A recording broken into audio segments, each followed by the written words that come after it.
And let's just spell it out for you. Echoplex.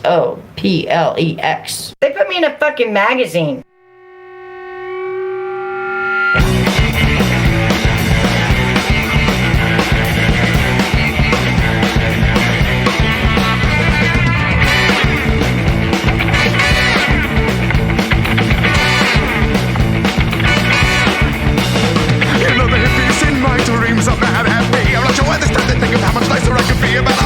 Tried to be convinced of psycholing is just guilty trash for white people. Probably racist and it's probably ignorant and probably not very true. But when you're a male Caucasian, you're perfected for your pretty skin. Well, I might be a libertarian. Tired of the people that were carrion. So moving to a private island. That's cause I'm a libertarian.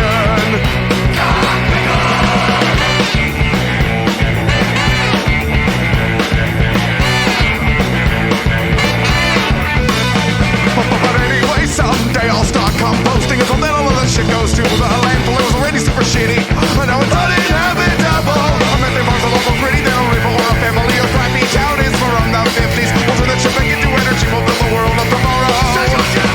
Well, I might be a libertarian. Tired of the people that were carrying. So moving to a private island. That's cause I'm a libertarian.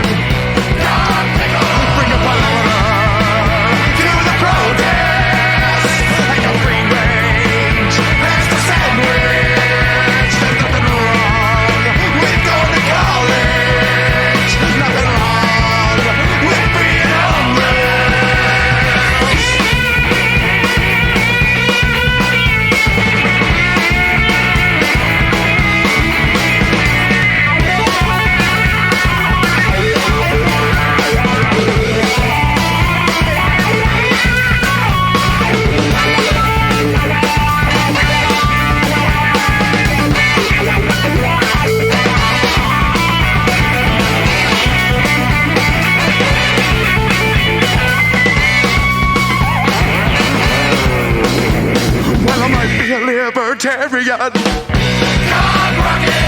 Tired of the people that were carrying. Moving to a private island.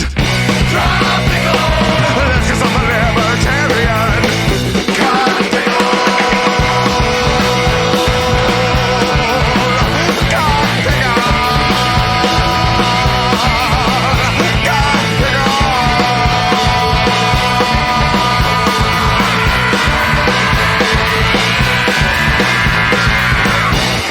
All right, everybody, welcome to the Plex. We do the show live every Sunday, 7 p.m. Pacific, right here on Twitch, twitch.tv/EchoPlex Media. You can support this project, of course, at Patreon, patreon.com/EchoPlex. We did get a new patron this week, and I already forgot who they are. Tyler something. Anyway, thank you for subscribing on Patreon. The other place you can subscribe, get the same stuff the patrons get, is at eplex.store. If you're a Twitch sub, you get 25% off of your subscription there, and also you get a discount for any of the merch in our shop. So I think it's a little better than Patreon, but a lot of people have been using Patreon for a long time, and so we're not going to take that down anytime soon, even though we're not exactly killing it over there on Patreon. Thanks to everybody on Twitch who supports this channel through bits, subs, gift subs, direct donations. That's where a good amount of our income comes from for this show. Also, of course, shout out to Fourth Wall. They are the best merch provider we've ever had, and we actually make money on merch now, and we'll make a few bucks on ads for the intellectual Dollar Tree. So thanks to the sometimes hundreds of thousands of people who listen to that show for whatever reason. It allows us to get a little bit of ad revenue from our podcast. So this week is going to be another week where we're just going to hit the ground running. It's probably going to be about a 2-hour podcast version of the show because I couldn't separate things out in any sort of meaningful way to do an upfront hour. So people get a little bit of extra. And on the podcast feed, you'll maybe hear a little bit more of what the live show's like. Because I'm not going to sit here for 2 hours and not respond to anything anyone says in chat. Real quick, Tuesday night, we're going to go live. It's not Down Ballot and Local Love, though. Local Love's still around. There's a Local Love podcast just dropped this last week. You can get it on YouTube or your podcatchers. We had a band called Goldview on. It was great. We're just not doing that one live anymore. But Tuesday night, there's an evening meeting of the Shasta County Board of Supervisors. So we're going to watch that live. I believe Lisa, also known as Monocle Girl, or our lovely lawyer lady, will be back joining me. She was here last night for Conspiracy Bingo Catterday. Toughed it out a little bit, dealt with the fucking absolute craziness of that, and that was a lot of fun. It'll be good to have her because she, she lives up there, so she'll have a bit of a unique perspective on what's going on. And the evening meetings of the Shasta County Board of Supervisors are always a shit show. And I think it's been a long time since we've actually done one live. So bang docket in the chat to get our story list for the week. And if you're listening on the podcast, of course, you can just grab the docket from the show notes. If the show notes aren't showing up on your podcatcher, let me know. I found out that there was one podcatcher where it wasn't showing up, and I was able to remedy it fairly quickly. So this first one, I just didn't know where to put. So I put it first. I was like really unsure of where to put this absolute legendary camera work. This is from the NRA summit or whatever that happened. I believe it was during the week. And this is Governor Kristi Noem of South Dakota. Now, I probably don't look like a traditional NRA member. The media would have us believe that the NRA is only made up of old white guys. And all you old white guys can be proud and raise your hands.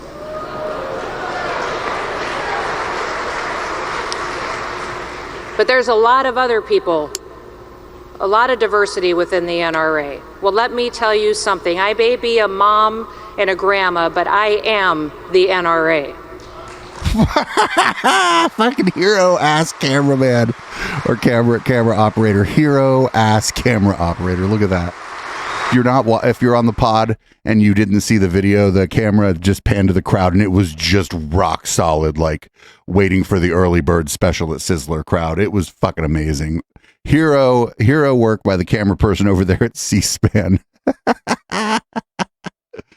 Fuck yeah.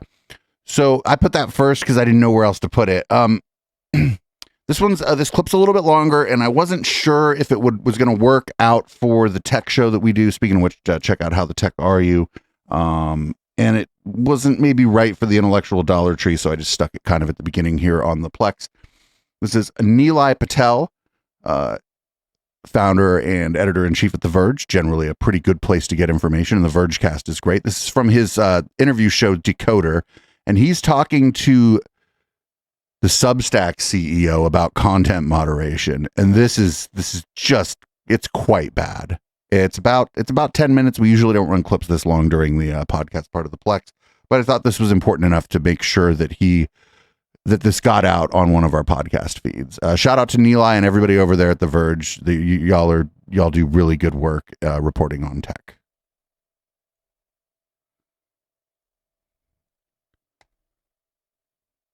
All right, last question on Notes. Notes is the most consumer-y feature, right? You're saying it's inheriting a bunch of expectations from the consumer social platforms, whether or not you really want it to, right? It's inheriting the expectations of Twitter, even from Twitter itself. It's inheriting the expectations that you should be able to flirt with people and not have to subscribe to their email lists.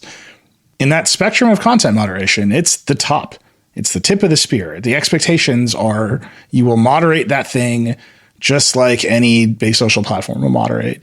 Up until now, you've had the out of being able to say, look, we are an enterprise software provider. Like, if people don't want to pay for this newsletter that's full of anti-vax information, fine. If people don't want to pay or subscribe to this newsletter where somebody has harsh views on trans people, fine. That's the choice. The market will do it. And because you're the enterprise software provider, you've had some cover. You run the social network that inherits all the expectations of the social network. People start posting that stuff, and the feed is algorithmic, and that's what gets engagement. That's a real problem for you, right? Have you thought about how you're going to moderate Notes? We think about this stuff a lot. You might be surprised. I know you do, but like this is this typical tech answer, right? It's the Mark Zuckerberg answer. It's, we're thinking about this a lot, and we're trying to connect people. This is a very different product. Here's how I think about this, is that Substack is neither an enterprise software provider nor a social network in the way that we're, in the mold that we're used to experiencing them. Our self-conception, the thing that we are attempting to build, and I think if you look at the constituent pieces, in fact, the emerging reality is we are a new thing called a subscription network. where people are Yes, a new thing called a subscription network. No one has ever subscribed to things before Substack. being directly to others, where the order in the system is sort of like emergent from the empowered, not just the readers, but also the writers. And we believe that we can make something different and better than what came before with social networking. The way that I think about this is, if we draw a distinction between moderation and censorship, right? Where moderation is, hey, I want to be a part of a community, of a place where, there's a vibe, or there's a set of rules, or there's a set of norms, or there's an expectation of what I'm going to see and not see that is good for me. And the thing that I'm coming to is going to like try to enforce that set of rules, versus censorship, where you come and say, although you may want to be a part of this thing and this other person may want to be a part of it too, and you may want to talk to each other and send emails, a third party is going to step in and say, you shall not do that. We shall prevent that. And I think with the legacy social networks, the way that business model has pulled those feeds to be is that it's pulled them ever closer, right? There hasn't been a great idea for how do we do moderation without censorship. And I think in a subscription network, that becomes possible. How? I mean, I just want to be clear. If somebody shows up on Substack and says all brown people are animals and they shouldn't be allowed in America, you're going to censor that. That's just flatly against your terms of service. So we do have a terms of service that have narrowly prescribed things that are not allowed on the platform. That one I'm pretty sure is just flatly against your terms of service. You would not allow that one. That's why I picked it. I think so. There are extreme cases, right? Oh, this guy's an idiot. The guy that runs Substack is an idiot. This is like a layup. This is like I am giving you the easiest moderation problem to just be like, oh yeah, we don't allow that. Right. And I'm not going to get into like the way, hold on. In America in 2023, that is not so extreme, right? We should not allow as many brown people in the country. Not so extreme. Do you allow that on Substack? Would you allow that on Substack Notes?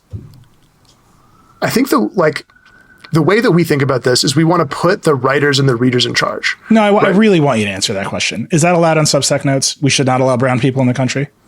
I'm not going to get into gotcha content moderation questions. This is not a gotcha. I'm a brown person. Do you think people on Substack should say I should get kicked out of the country? I'm not going to engage in, content moderation. Would you or want you, this or that? That one is black and white. I just want to be clear. I've talked to a lot of social network CEOs, and they would have no hesitation telling me that was against their moderation rules. Yeah, we're not gonna get into specific, would you or want you content moderation questions. Why? I don't think it's a useful way to talk about this stuff. But it's the thing that you have to do.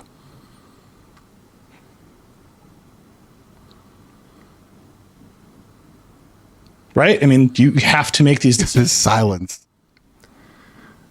The way that we think about this is, yes, there is going to be a terms of service. We are going to have, we have content policies that are deliberately tuned to allow lots of things that we disagree with, that we, strongly disagree with. We think we have a strong commitment to freedom of speech, freedom of the press. We think these are, essential ingredients in a free society. We think that it would be a failure for us to build a new kind of network that can't support those ideals. And we want to design the network in a way where people are in control of their experience, where they're able to do that stuff. We're at the very early innings of that. We don't have all the answers for how the things will work. We are making a new thing, and we are, literally we launched this thing one day ago.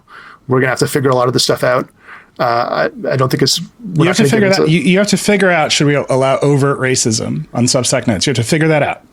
No, I'm not going to engage in speculation, specific, would you allow this or that content question. We know the answer. The answer is yes, we're going to allow this. That's what he's not saying it, but we know the answer is yeah, actually. There's tons of racist newsletters on our website. And if we do like basically a Twitter clone built into it, we're going to allow the same shit. That's the answer. That's why this guy's not answering, because he doesn't feel like he can say yes, but he knows he can't say no either. This is a very bad response to this question, right? You're aware that you've blundered into this. You should just say no. And I'm wondering what's keeping you from just saying no. I have a blanket. I don't think it's useful to get into like, would you allow this or that thing on Substack? If I read you your own terms of service, will you agree that this prohibition is in that terms of service? I don't think that's a useful exercise. Okay, I'm granting you the out, right? That when you're the email service provider, you should have a looser moderation rule. There are a lot of my listeners and a lot of people out there who do not agree with me on that. I'll give you that out, that as the email service provider, you can have looser moderation rules because that is sort of a market-driven thing. But when you're the consumer product, my belief is that you should have higher moderation rules.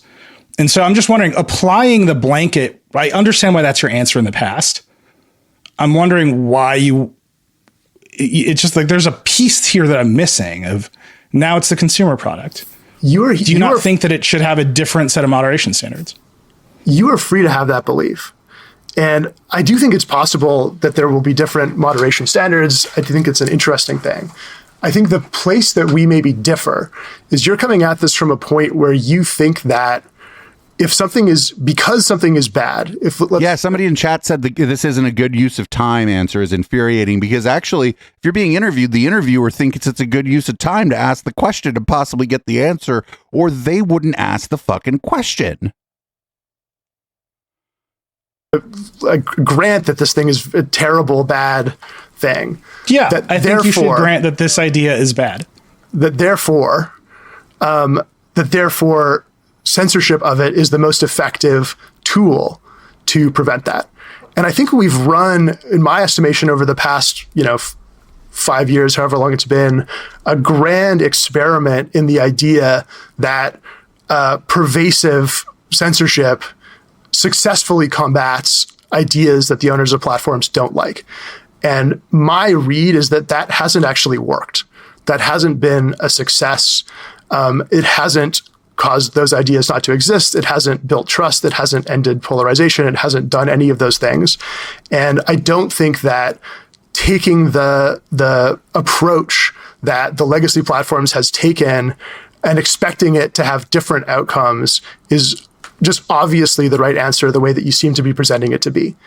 And I don't think that's a question of like, some particular objection. I understand the philosophical right argument. or wrong. Wait, I want to be clear. I think government speech regulations are horrible, right? I think that's bad. I don't think there should be government censorship in this country, but I think companies should state their values and go out into the marketplace and live up to their values. And I think the platform companies, for better or worse, have missed it on their values a lot for a variety of reasons. And when I ask you this question, right, it's do you make software to spread abhorrent views that allows abhorrent views to spread? That's just a statement of values. That's why you have a terms of service. I know that there's stuff that you want to allow Substack to be used for because I can read it in your terms of service. And that feels like not a big philosophical conversation about freedom of speech, which I will have at the drop of a hat, as listeners to this show know, but actually you saying, you know what, I don't want to state my values. And I'm just wondering why that is. I think the conversation about freedom of speech is the essential conversation to have. I don't think this let me play a gotcha and ask this or that is but Substack is not the government. Right, Substack is a company that competes in the marketplace. Substack is not the government, but we still believe that it's essential to promote freedom of the press and freedom of speech. We don't think that that is a thing that's limited to something so the government should do. Substack Notes becomes overrun by racism and transphobia. That's fine with you.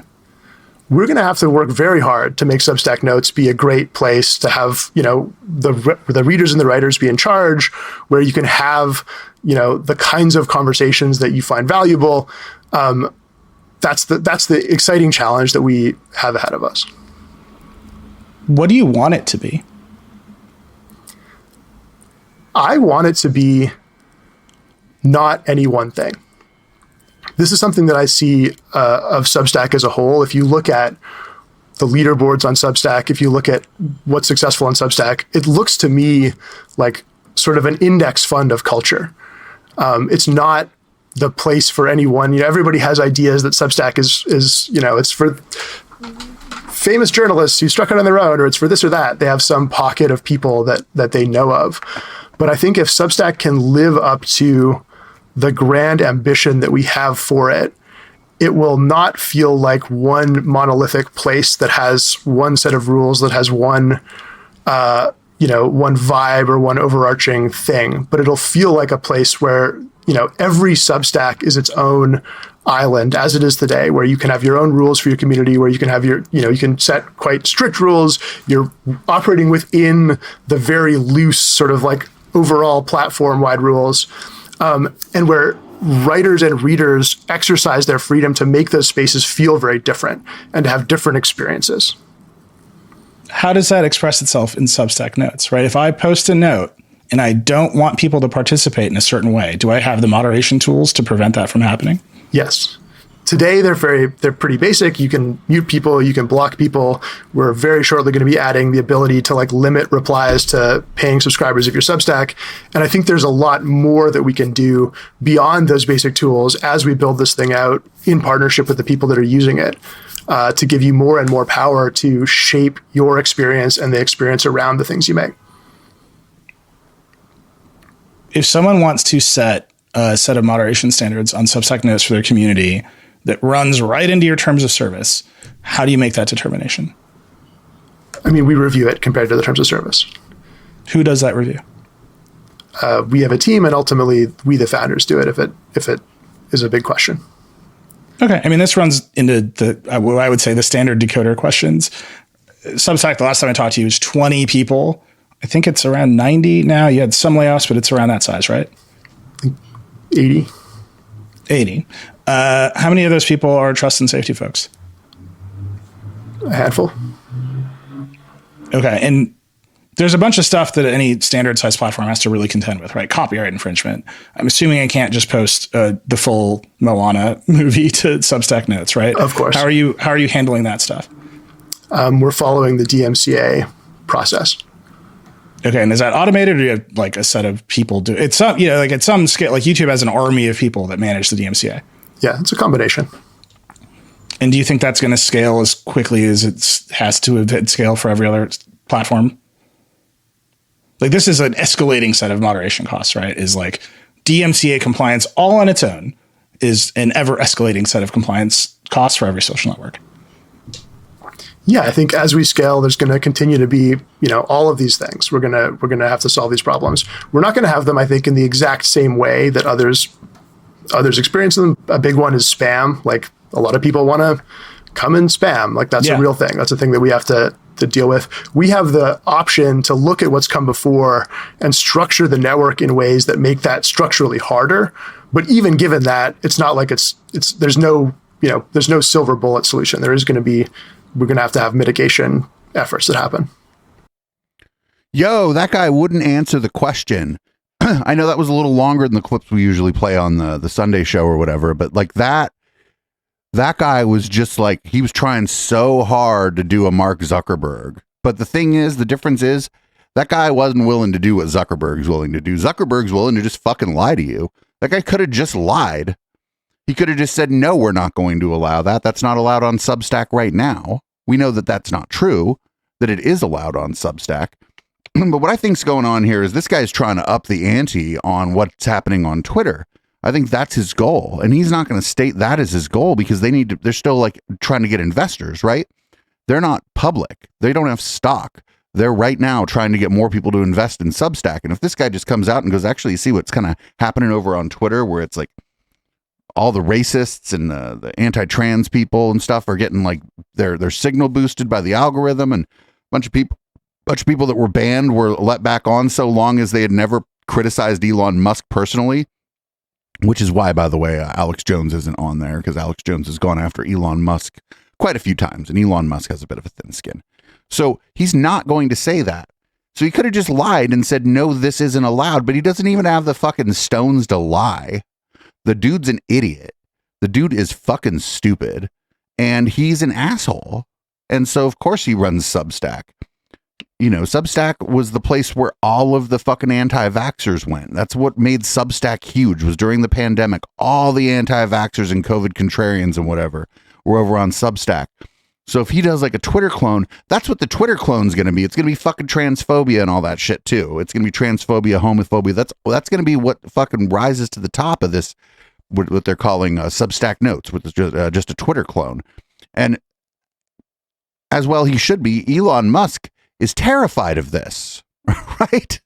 Elon Musk lashed out at Substack this week, or was it last week, where he wasn't allowing like people to like or post links to Substack and shit, because he was like claiming that they stole the Twitter database. But no, he mad about Substack Notes because it's gonna up the ante on what's going on Twitter. It's gonna like bridge. It's gonna be more like, it's gonna be like Gab, but like people are gonna be doing this with like a lot of academic window dressing. But it's gonna be the same concepts you see on Gab. This is gonna be a shit show. I started a Substack. I posted a bunch of our articles on there, but I just want to see what's going on Notes.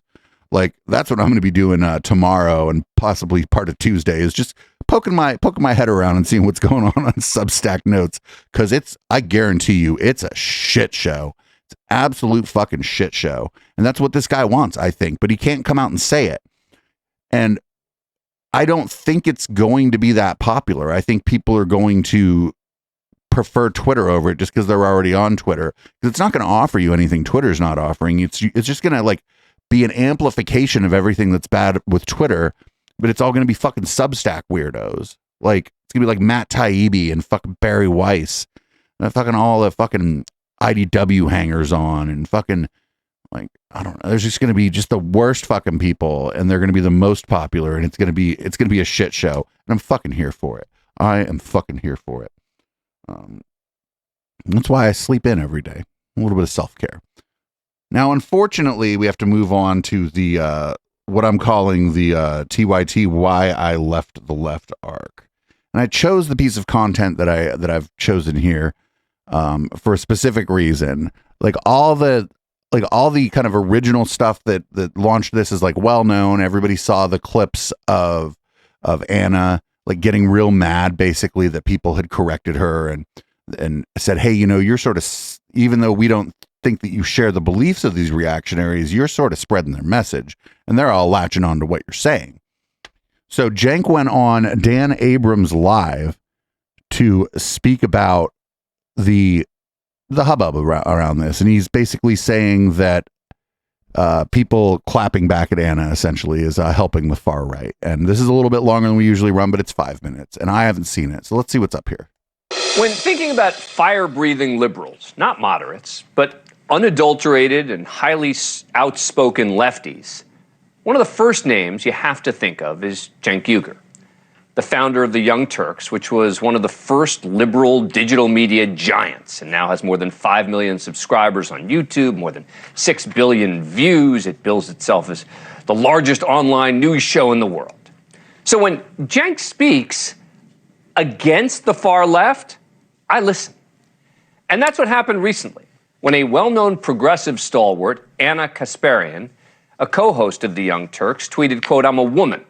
Please don't ever refer to me as a person with a uterus, birthing person, or person who menstruates.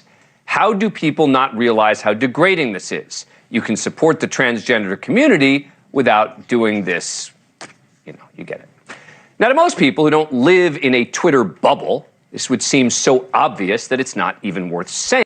The problem here is that nobody's like at a party or whatever, at a very nice dinner party, probably in Anna's gated community. Nobody's ever like, could you introduce me to that person with a uterus over there? These are like medical terms. They're used like almost exclusively in like clinical literature.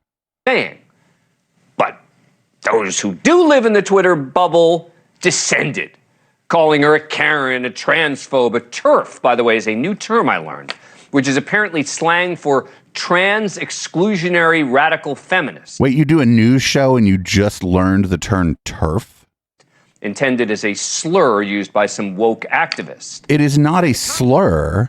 It is, first of all, I believe that the TERFs came up with it themselves. Not that it can't be turned into a slur, but it's not a slur. It's not like the N-word or like anti-gay or anti-trans slurs. It's an acronym that they don't like now. Controversy has only continued to grow. To her credit, Kasparian didn't back down, tweeting this week, LOL, the meltdowns over wanting to be referred to as a woman rather than a birthing person is pretty wild. I'll never apologize for that, especially as a biological woman who's had a lifetime of being told I'm less than. I'm a woman, no apologies. And now the big boss, Uyghur, has jumped into the fray to defend Kasparian. And it's all descending into the type of thing many on the far right will no doubt delight in. And are already liberals eating liberals, so to speak. But this is about more than that. Uyghur, who will join us in a moment, is trying to talk common sense to his fellow liberals, pointing out the extreme fringes are dominating the conversation. But the extreme fringes they're talking about here are the people who write documents for like medical stuff. And trying to silence or marginalize. I've never called anybody a birthing person. I'm pretty woke, right? Like, I've never called anybody a birthing person or a person with a uterus. I may have said people with uteruses or people who may give birth, but it was probably in the context of talking about some transphobic shit, right? This is all very dumb. This is all very dumb, and it was a stupid thing to double down on. Majority in this country, in much the same way those on the far right fringes do. Uyghur writes, left-wing extremists help right-wing so much. 66% of this country is left-wing, according to polling on policy issues. They don't believe in defunding the police or being called Latinx or calling women birthing people or abolishing prisons. Anyone who claims they do is lying. Latinx, again, is mostly used in academia. Now, this is a conversation we've been actively having on this show for more than a year now. So joining us now is Cenk Uygur, founder and host of the Progressive Young Turks. Cenk, thanks for coming on the program. Really appreciate it. All right. So what is going on here, and why are you getting involved in this? Yeah. So, Dan, look, we've got a massive problem in the country overall that no one is representing what I call the silent majority, which is about 2/3 of this country. Oh, yikes, dude. I would argue is indisputably progressive. So I could show you the polling on it, you name it, paid family leave, Medicare, Medicaid, Social Security, universal health. Okay, the problem here is when you poll on individual issues, yeah, people tend to agree with like the progressive position on most individual issues. That don't mean that's who they're going to vote for because of the culture war. Minimum wage, you name it. The country is progressive. The problem is the Democratic Party doesn't represent them because they're the corporate establishment and they represent their donors. So, well, obviously the Republicans don't represent them. So that just leaves us progressives out here in the wilderness. Well, the problem with the progressive movement now is folks on social media from time to time completely misrepresented. Now, I want to be clear. What I would call the extreme left don't have bad intent. I think the right wing has bad intent. I think it's arguable whether the corporate wings of both parties have bad intent. But the extreme left is not helping our situation. So when you've got 2/3 of the country on your side, lean into winning issues. And by the way, trans rights is a winning issue. And we've defended trans rights probably longer than any show in American media history. Okay. So now when we say something simple like, we're positive women want to be called women and they don't want to be called birthing people. Or I just want to know when the last time somebody called Anna a birthing person was. Like, I gotta fucking guess that it was never. People with uteruses. And by the way, some like Anna are actually offended by that. You're not being inclusive, you're being exclusive, and you're choosing to fight on losing ground for no reason when we have all the winning ground in the world. So, and Dan, the other problem here is the right wing, when you have someone that agrees with them a little bit, like Chris Rock will take big pot shots at Republican white males, etc., but then he'll agree a little bit on cancel culture, and the right wing will say, that's it, Chris Rock's one of us, right? On the left wing, we have the exact opposite situation, where somebody could fight for you for 200 years in a row. The minute they don't agree with the most extreme thing you've ever said, that's it. We're cutting them off. They're right wings, they're fascists, they're transphobes, etc. Yeah. We got to win elections so we can protect the LGBTQ community and all of us. So this is just more fucking tone policing from like the center. The center is the best at tone policing. And he's like, well, you need to be nicer, blah, blah, blah. And not for nothing. Like Anna had built up enough goodwill among trans people and other queer folks that when she first said that, people were pretty nice. At least anybody who was like, yeah, most people, basically anybody who had more than 1,000 followers or whatever, was pretty nice in the reply. They're like, hey, like people don't really call each other this in the, you know, in social situations or anything. This is like in medical literature mostly. This is for doctors, people who might give healthcare to people who have a uterus. And so that's the terminology they use. That's like people tried to explain and she just wasn't having any of it. She couldn't just be like, oh, you know, maybe you misunderstood what I was saying. I'm sorry. You know, it would have been, she had built up so much goodwill that she could have said, yeah, I probably shouldn't have said it like that. I'm real sorry. You know, let me think about this some more. And boom, we would have been done. Would have been fucking done. But no, can't do it. Got to double down. Always got to double down.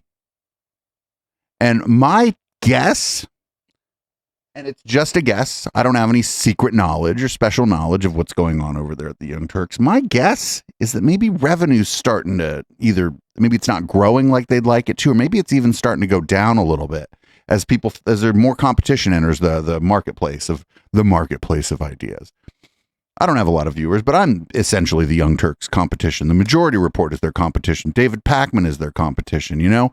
And I feel like they have a lot more overhead than, for example, the Majority Report, right? They have just a ton more staff, a much bigger studio. And so maybe it's harder for them to like turn a profit. And so this might be calculated. They might be tacking to what the center, because there's fucking money there. And I don't know.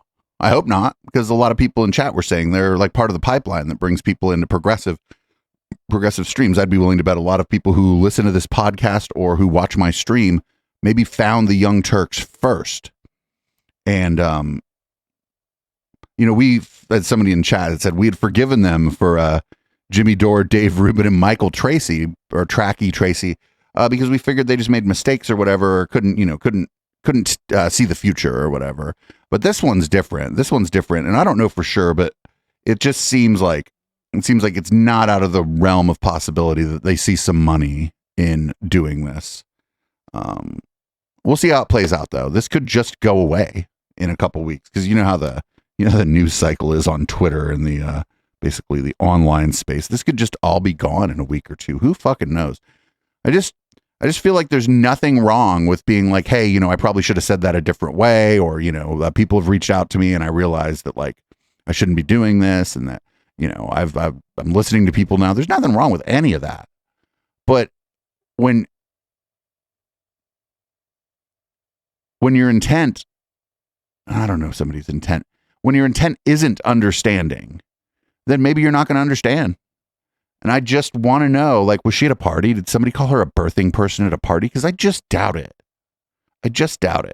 And I don't want any of you in my community going over to her feed and starting to call her a birthing person and shit, because then you're just antagonizing somebody. We don't do that. Or if we do antagonize somebody, it's because they're like a crazy anti-vaxxer. But we also can't do that because we're on Twitch, so can't go around antagonizing people. So, yeah, this is dumb, and we'll see how it goes. We may see Anna or Jank on something like trigonometry in the next couple months. And if we see that, then yeah, it's about the money, baby. It's the money, Lebowski. And so, and if we don't see that and they just go back to what they were doing before and like kind of just let this go, then maybe I'm wrong. But I have a feeling that I'm right. I have a feeling that that they see money in them their gender critical hills. So that's that, and that's pretty much all I'm going to say about it. I don't think that it's I don't think that I have anything more to say about that, and I have nothing more to add to this conversation. And I think if I keep talking about it, I'm just gonna fucking be throwing fuel on the fire. And this stuff is hurting people, so I don't want to be too deep into it. I have bigger fish to fry.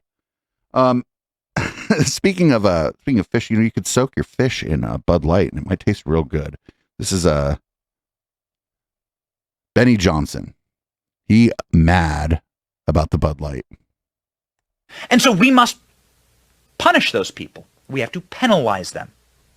We have to have it hurt for it to not happen again. And while we still have power in this country, which we do, we have the majority of the power, the transgender population is like 0.001 percent of the population. But that's not the people that you're outnumbered. The polling on this is pretty clear. People are for trans rights. Not as high as of a rate as people are for gay rights, which is a little confusing to me because we're all part of the same community, or at least I see it that way. But just because somebody is a small segment of society doesn't mean that everybody else is bigoted against them. If you're going to appeal to them, fine, there's going to be a suffering that happens. You are going to hurt by doing that. And we need more of it. And I'm sick of these conservatives saying, why are you wasting your time on this?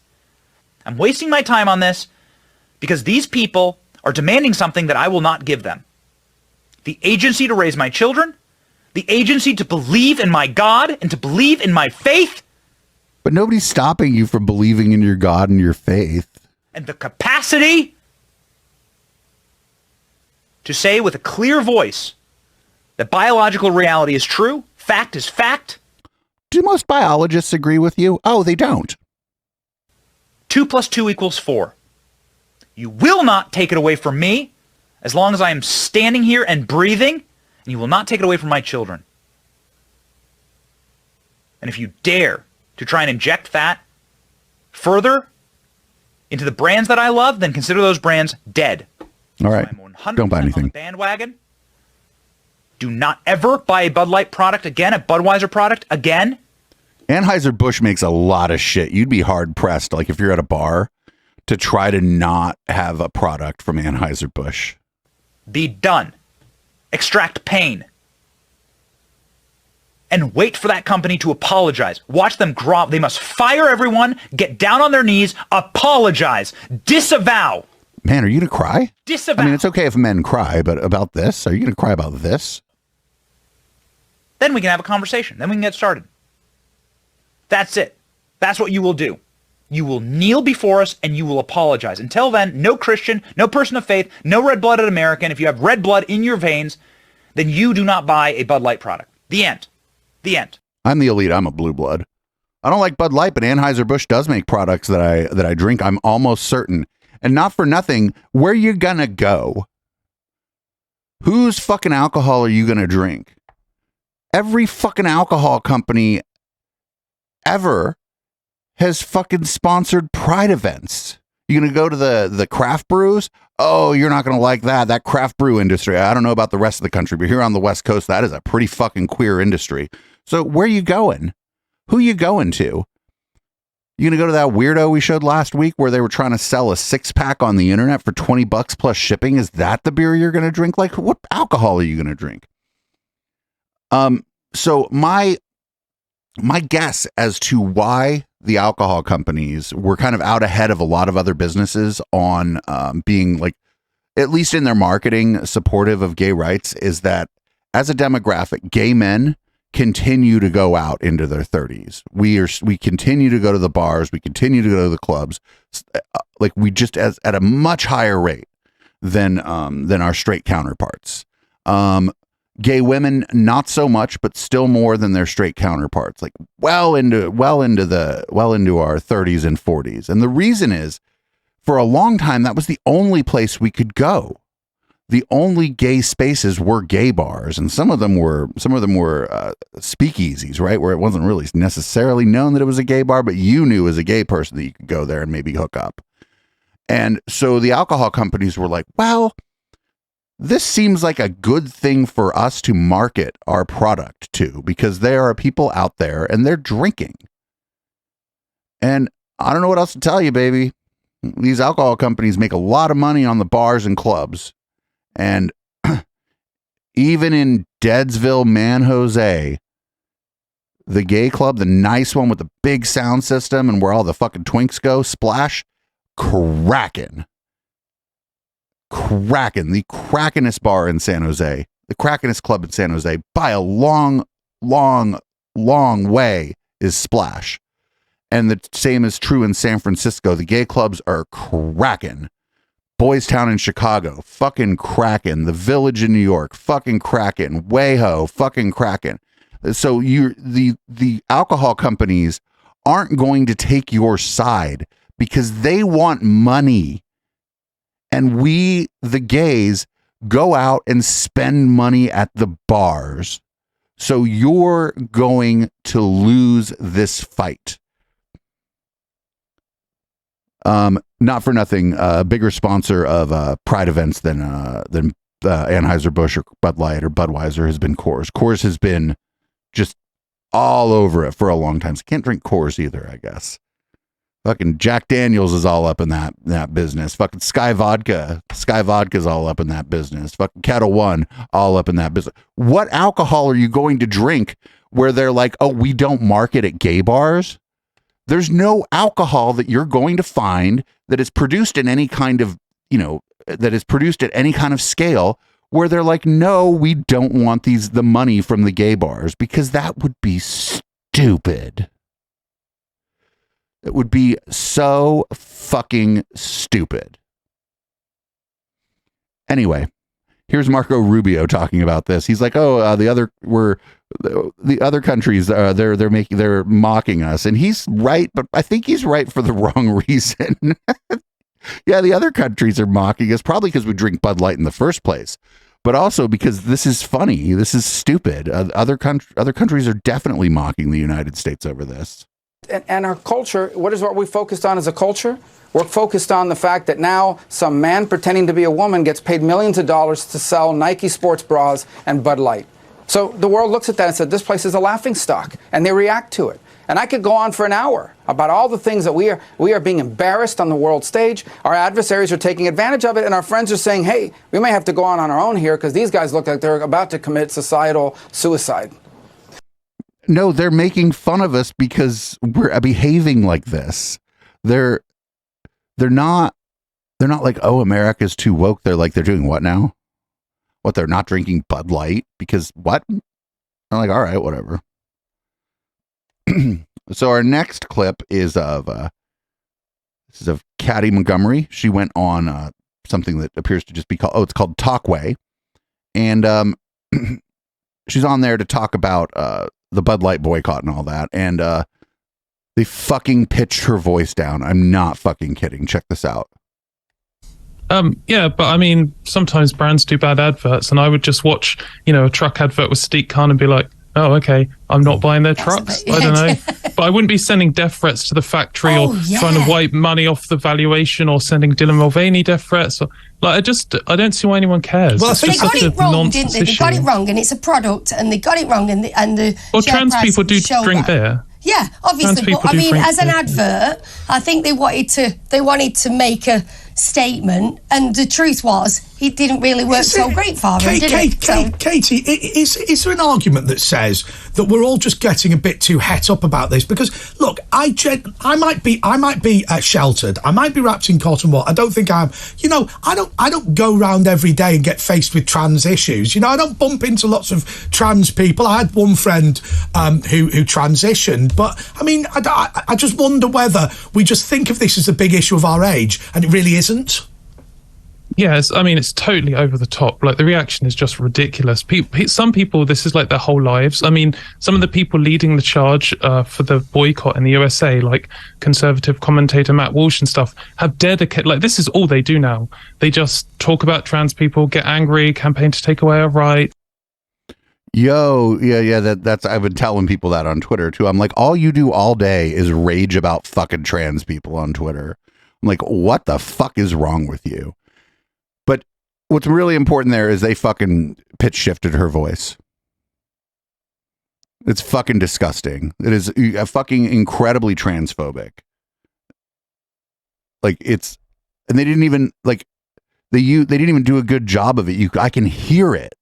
If Adam Rainstopper was here, Adam Rainstopper would know what I'm talking about. There was like some kind of shitty pitch shift software out there, and I think they used like shitty pitch shift software.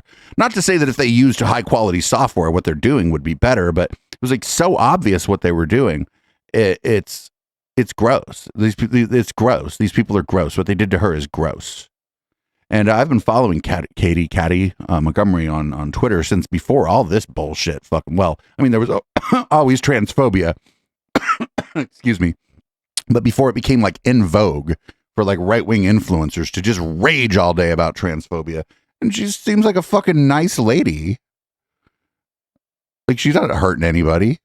She's out there advocating for her and people like her, which is all politics is anyway, is advocating for you and somebody like you, or people like you, or maybe people who aren't like you who you'd like to advocate for. But like, why did they pitch? I mean, I know why they pitch shifted her. They're fucking bigots. Anyway, we're done with the transphobia part of the show, or most done with most of the transphobia part of the show. Up next is a pretty cringe ad that was put out targeting Ron DeSantis, who hasn't even announced that he's running for president yet. Ron DeSantis loves sticking his fingers where they don't belong. And we're not just talking about pudding. DeSantis has his dirty fingers all over senior entitlements, like cutting Medicare, slashing Social Security, even raising our retirement age. Tell Ron DeSantis to keep his pudding fingers off our money. Oh, can somebody get this man a spoon? Make America Great Again, Inc. is responsible for the content of this advertisement. They didn't even know they were supposed to do two in the... Oh, sorry.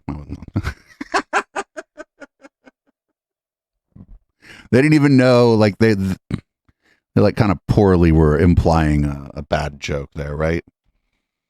Here is Cocaine Don Jr. He's talking about flooding in Fort Lauderdale.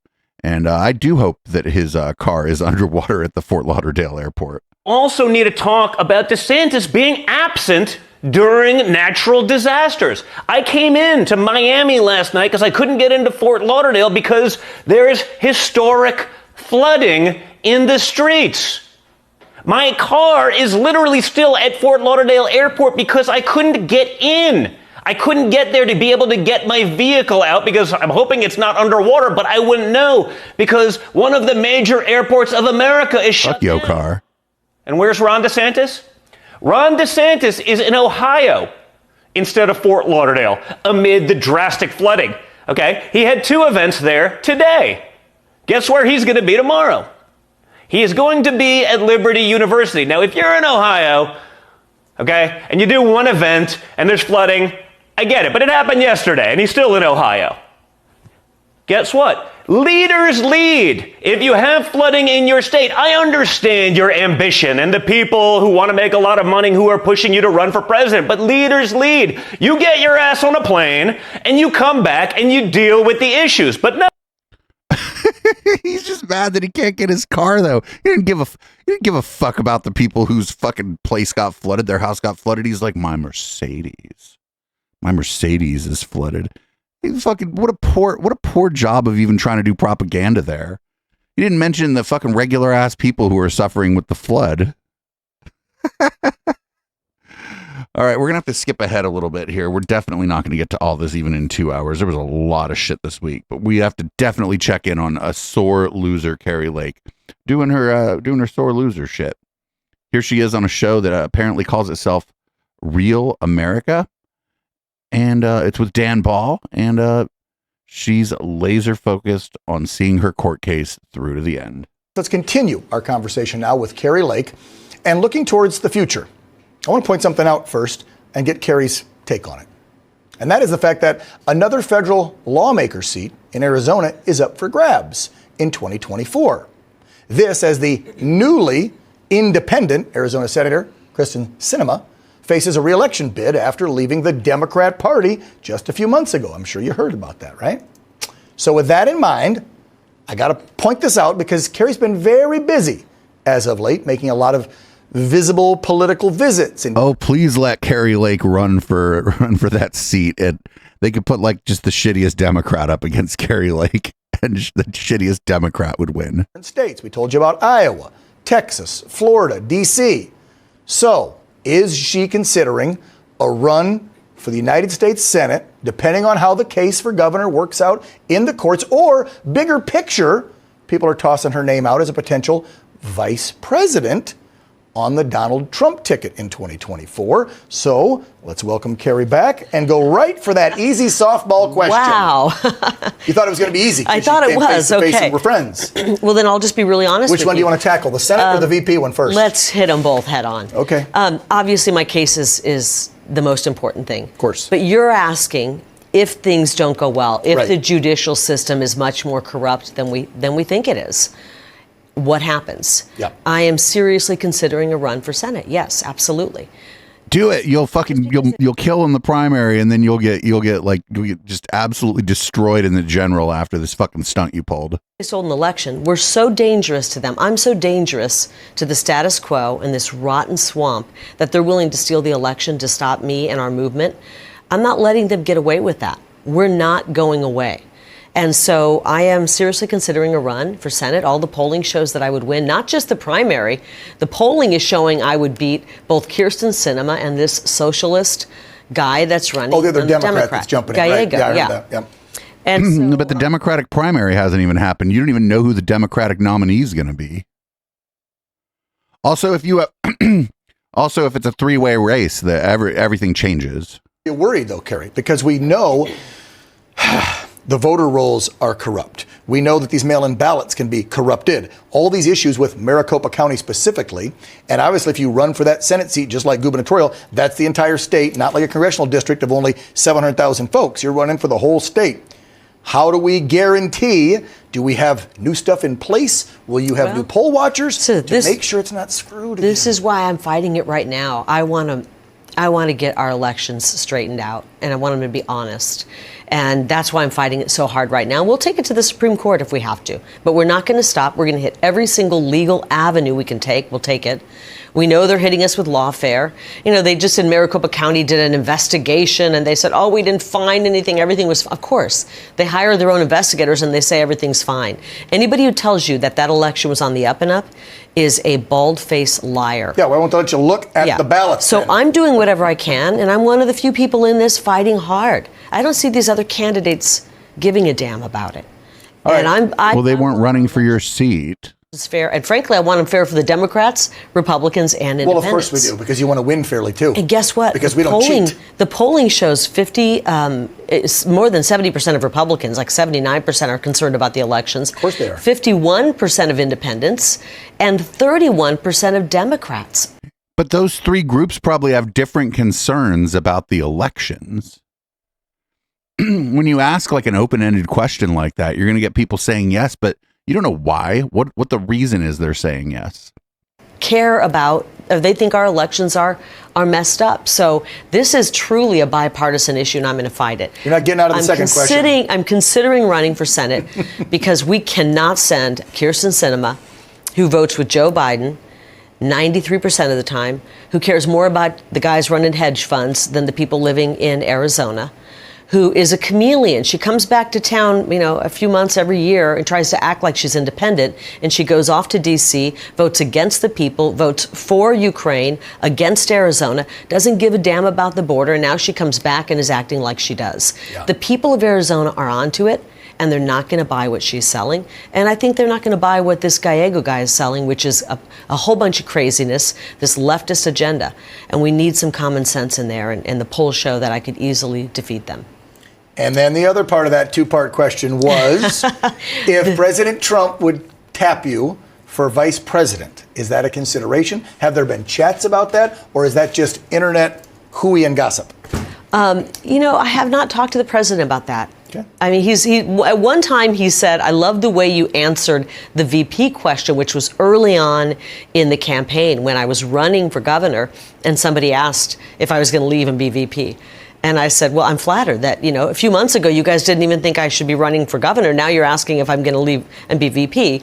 And so he had seen that and thought it was a clever way to answer the question. But we haven't talked about that. That's something that you're very clever. way down the road. You don't pick a VP this early on. That's until next year. And we need to get President Trump in office, and we need to get him secure. I think he is going to securely win this. We need him more than anything. I've never felt he might not win the primary about anyone than President Trump for the job right now. There's no one else who's qualified to do the job that we're up against right now, which is we're in a disastrous situation on the world stage. Our economy's fallen apart. Our streets aren't safe. Our borders wide open. I know one man who can fix all of those quickly, and his name is Donald J. Trump. And so I'm going to do whatever I can to get him in office. That's what matters to me, and that's what matters to my family. As a mother, I want our world back together again. I want our country back to. I'm sick of living on planet crazy. That's why we love you. Carrie Lake, I'm out of time. They're giving me the hard rap. You're used to that, right? When they're screaming in your ear. Yep. We could go on forever, folks. Please don't. Thank you so much for coming to the studio. Please don't. It's this much time. Her 15 minutes are about up, I feel like. I don't think she might win a primary in a GOP primary in Arizona for the Senate seat, but she might not. I'm not saying that it would be like a moderate that would take her out. It would be somebody else, some other kind of like MAGA person, right? We don't know who else might be running, and she might not win the primary. And if she were to like try to like run for the Senate seat and lost the primary, she's done. It's over. She'd still be able to like go on TV and grift and like raise money and shit for her fucking dumb lawsuit, but it's over if she were to run for that seat and not win the primary, she'd be done. And then like we would have one less person to talk about on Sunday. So I don't know. Good for the country. Bad for my show on Sunday. Here's a Sore Loser Lake on the Mike Lindell channel. We will never win if we quit. And I will tell you that. We will never win anything if we quit. My dad was a football coach and a history and government teacher, and that's what he taught us girls. We have 8 girls in our family and 1 boy. He said, you know, when you have a goal, you keep your eye on that goal, and you work hard to achieve it, and you never stop. And once you quit, then you know you've lost. So there's no quit in me, and I know there's no quit in Donald Trump. That's what I love about him. And you're right. I think people want to see him as someone who's angry and lashing out. I've spent a lot of time with him. I'm honored to call him friend, and I've never seen that. Even in the darkest times when I've called him, when you would think he would be angry or in tears about what's happening, he's upbeat, and he realizes that he's in the fight, and he's in the right fight. And when you know you're doing something that's noble and worthwhile, then there's no getting you down. I wake up every day, Roger, and I don't know about you. I wake up every day and I just say, all right, let's go. God placed us here at this amazing, pivotal time in American history and frankly in human history. And that God put us here at this time is remarkable. And I'm just so thankful for that. And that he put me in the fight to try to make a difference. Oh, well, I'm not going to screw that up. You already did. God's counting on us to do the right thing. You already screwed it up. I think her 15 minutes are over. She's going to be relegated to like Mike Lindell TV and whatever show we watched before. I don't even know who the guy is who run the other show. Yeah, like if she believes that like everything that happens is God's will, well then even God ain't interested in her having any fucking holding any office either, because God's supposed to control everything, which clearly I don't believe, but some of these people do. I don't even know if they necessarily believe it, but they claim to believe it. So we're about an hour in. I'm going to take a break. Don't worry. I'll leave you with a wonderful song. This is Nice Guys by NVS. When we come back, we'll hit the rest of this docket. And then an hour from now, we'll be into Red Light.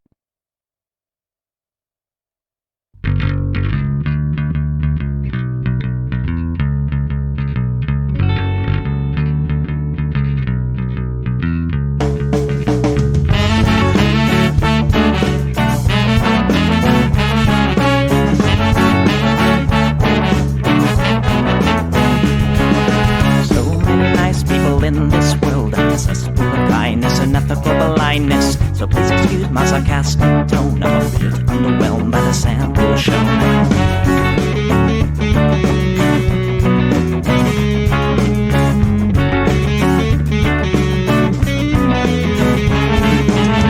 Mr. Bistro fraternity guy, big cup of ass for bloodshot eyes. Get drunk and fight every night. Idolize Bradley, belittle women's rights. Homophobic, racist, and don't give a fucking hey. Do you think you can drive a bigger your truck. So wear your baseball cap to the side to let everyone know that you're a nice guy. So cool, was so impressed. Lots of chicks in a barrel chest. Cause you're a real man. Punch for punch, gonna piss in your face while you're passed out drunk. I'm a nice guy, you're a nice guy. He's a nice guy, but all of you are assholes. I'm a nice guy, you're a nice guy. She's a nice guy, but all of you are assholes. Nice guys rule the planets. Well, I just can't understand it. Conquer divine by deception and lies. Social Darwinism and an overdose of pride. I don't wanna hear it. Read into the lyrics, cause everybody gets their just desserts. As long as you remember that nice guy's finished.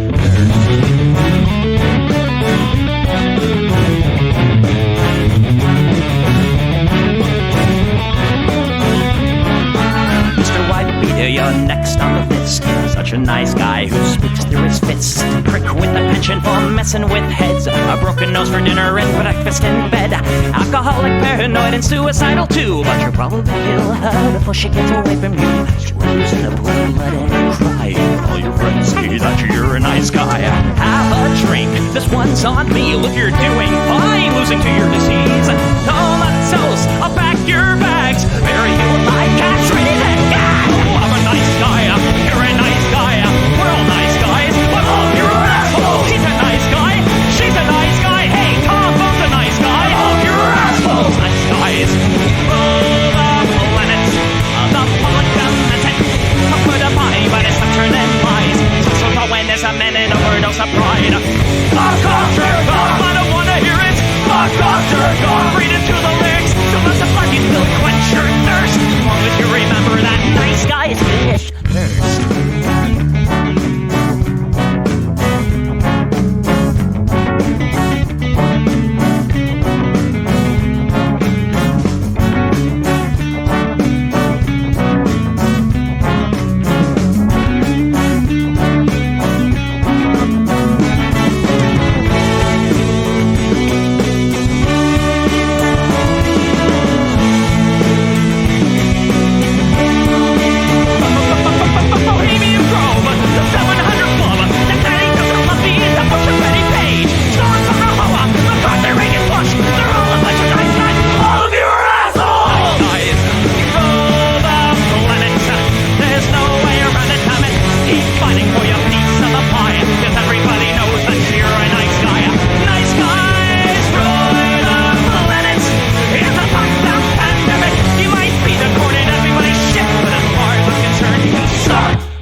Thanks for hanging out during the break. I needed to get up and go to the bathroom and walk around a little bit. We're back. Welcome back, podcast listeners, and of course, welcome live viewers and live listeners.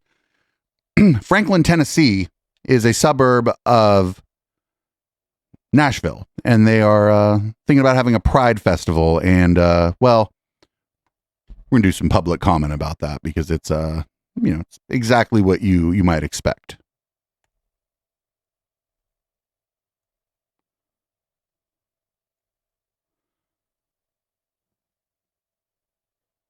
Hold on a sec. Sorry about that.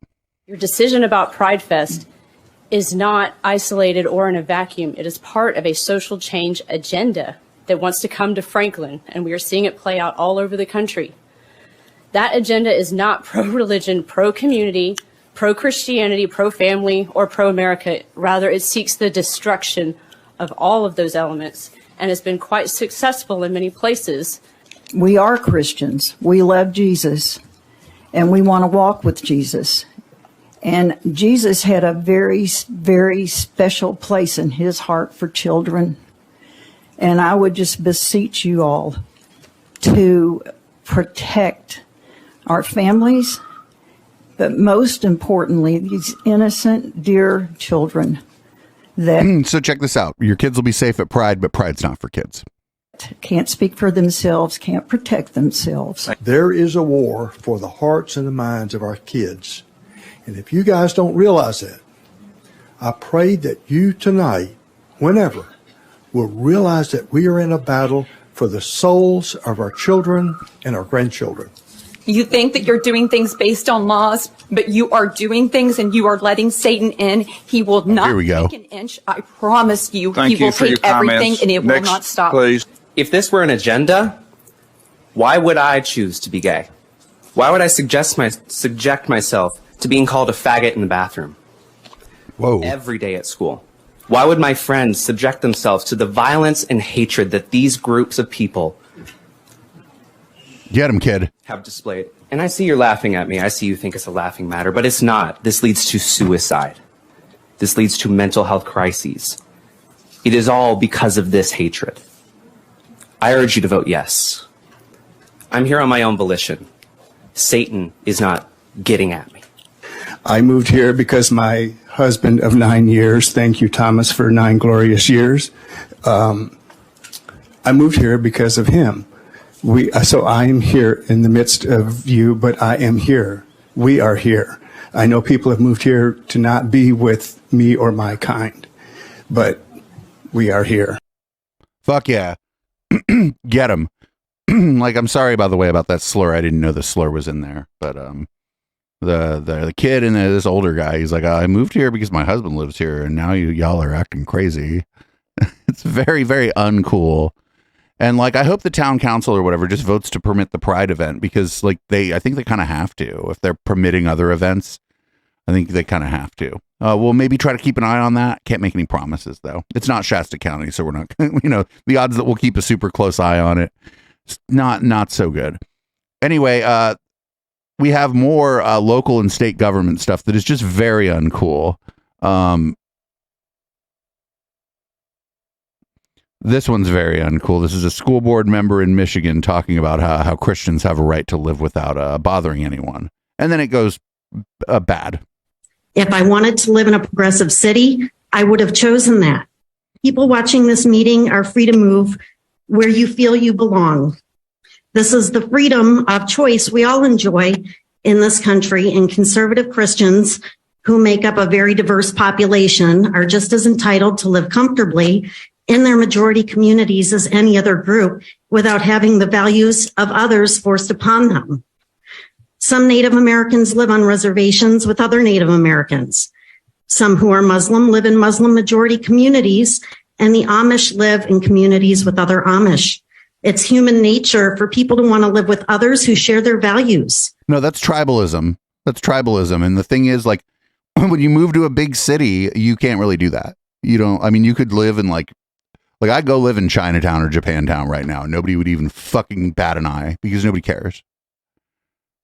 I'd like to know if the self-righteous who condemn and disparage conservative Christians by branding them as racist for rejecting the teachings and institutions of Marxism and DEI are moving into Native American and Muslim communities and demanding they diversify with a progressive agenda. Like, literally, I could move into like a neighborhood in any city where there's a lot of Muslim folks and nobody would even care. Like, they wouldn't even fucking care. They might not even notice me. We all have a constitutional right to the pursuit of life, liberty, and happiness, and nobody has to accept anything they don't agree with. I would rather see the money that was spent on the DEI department spent on constitutional programs instead. The number one definition of nationalism from Merriam-Webster is the loyalty and devotion to a nation. Some people twist the terms Christian and nationalism against the sport and their supporters in derogatory and demeaning ways meant to demoralize and delegitimize those who have stood up for their representation in this country and county. I will never apologize for my faith in Jesus Christ and my love for America, and I will continue to stand for what I believe is right for all people and for those who made the ultimate sacrifice so I can be here to speak. Thank you. Unless they happen to be gay or into DEI or whatever, then, then get out of my town. So what she's saying, she's like, oh, all these, she's basically saying, talking basically about me, like white progressives, I think. And she doesn't understand that here in the city, yeah, I can move into if San Jose isn't really a good example of this because it's super integrated. There's not like neighborhoods. There's a Japantown, but it's not really where the Japanese people live. It's not like other cities here. But I could move maybe a place where things are more segregated, and I could move into a neighborhood where there's a lot of Muslims or people from the Middle East or Indian people. And I don't feel like in most major cities in this country, anybody would give a fuck. Because they're just trying to go about their business. I'd just fucking have neighbors, just like anywhere else. So here we go. We're going to keep on this kind of local government public comment tip here. This one's in Texas. And this is just a bill to empower vigilante militias. So these units, they could set up checkpoints in Dallas. They could set up checkpoints in East Texas, in Cook County, Fort Worth, right? Nothing in the bill limits that. Exactly. I mean, the language in the bill, it has this sort of this phrasing of, whatever will push the mission forward, right? And again, checkpoints, that's really problematic because, again, then people without status may avoid going to the hospital because they fear having to go through a checkpoint and face deportation. That's a really good point. They could set up outside a church. Like, for example, we have a heavy immigrant population in Dallas that attends Our Lady of Guadalupe, about 11,000 people every Sunday. They could set up outside the church in Dallas, right? Mm-hmm. And ask people for, not even arrest them, but just ask them for immigration status, right? Because I'm always interested in the interplay with the Papers, Please bill that was SB4 from a couple sessions ago by the same author, and then this bill, right? So you could have these units of civilians that with not the same kind of training as troopers outside of the chain of command of Colonel McCraw that could set up anywhere in the state and set up a checkpoint and ask people for immigration status. Yeah, they're brown shirts. It's fucking brown shirts. I try not to make too many comparisons to the Third Reich, but it's fucking brown shirts. That's they're just the brown shirts at first were not part of the government. It's brown shirts. They want brown shirts. Here's also more what the fuck. This is from Florida. Here is a Florida Republican Representative Webster Barnaby talking about trans people and the X-Men. I'm looking at society today, and it's like I'm watching an X-Men movie with people that, when you watch the X-Men movies for Marvel Comics, it's like we have mutants living among us on planet Earth. Whoa, dude, no. And, some people don't like that, but that's a fact. We have people that live among us today on planet Earth that are happy to display themselves as if they were mutants from another planet. What the fuck? Yo, that's pretty extra, right? Like, my God. This is the planet Earth. Well, thanks, dude. What shape do you think it is? Where God created men, male, and women, female. I'm a proud Christian, conservative Republican. I'm not on the fence. Not on the fence. There is so much darkness in our world today. So much evil in our world today. And so many people who are afraid to address the evil, the dysphoria, the dysfunction. I'm not afraid to address the dysphoria or the dysfunction. The Lord rebuke you, Satan, and all of your demons. And just start talking. Just start speaking in tongues, motherfucker. Imps who come and parade before us. That's right. I called you demons and imps who come and parade before us and pretend that you are part of this world. We are. So I'm saying my righteous indignation is stirred. I am sick and tired. Indignation. I wouldn't call it righteous. I'm not going to put up with it. You can test me and try to take me on, but I promise you I'll win every time. Let's all vote up on this bill. Thank you. Ain't no hate like Christian love, let me tell you. My God. You just called fucking like queer people mutants. Also, in the X-Men, the mutants were the good guys. Right? There was like the X-Men were the good guys, dude. I don't know what else they were the good guys. You were the bad guy. You would be the bad guy in the X-Men. Like, it was it's like literally an allegory for racism and bigotry. That's what the X-Men is. Like, I don't even watch the shit, and I know that. I'm not a movie person myself. I know a lot of people here do like a lot of movies or whatever. I'm not a movie person, but I know what it's about. It's about hate, bigotry, racism. That's the point of it. And we got one more local government or state government thing. This is the Philadelphia mayoral race. And, well, yikes. One of your campaign slogans is pick up the bleep trash. Littering, illegal dumping, and some tiny garbage pickup system continues to be a persistent problem in the city. Where Philadelphia trucks some of its trash has spurred accusations of pollution and environmental racism, specifically from the residents of Chester. Would you, as mayor, keep or change the existing waste disposal contracts? So, I really don't, I'm not sure, because I would bid it out, but I'm not sure if that changes it or not. But Chester is Chester. I'm worried about Philadelphians and how their lives are. And so what will come first to me is what would be... But Chester's right next to you. ...for my Philadelphians. So you don't care about Chester? I do care. The trash that's coming from Philadelphia. I do care, but I don't work for them if I'm the mayor. I work for Philadelphia. No. And the trash has to go somewhere. And whoever gets it's going to be unhappy with it. Well, that's not really an appropriate answer. Okay. That dude's going to lose. That, you know who's not going to fucking be the mayor of Philadelphia ever? That guy. Do we have Jeff Cole? That response is the same way you treat the black and brown community. Okay, thank you very much. She's like, because I think Chester is like a mostly a black suburb of Philadelphia, and that lady's like, well, that's just how you treat the black people here too. So, shout out to that lady at the end for being like, well, you don't like the black folks here either. Fucking, oh my fucking God. What a horrible part of the show. This was like the worst 20 minutes of fucking content we've done in a long time. And at this point, we need something funny. So here's something funny.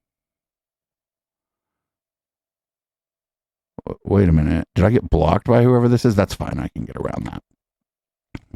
Here's something funny.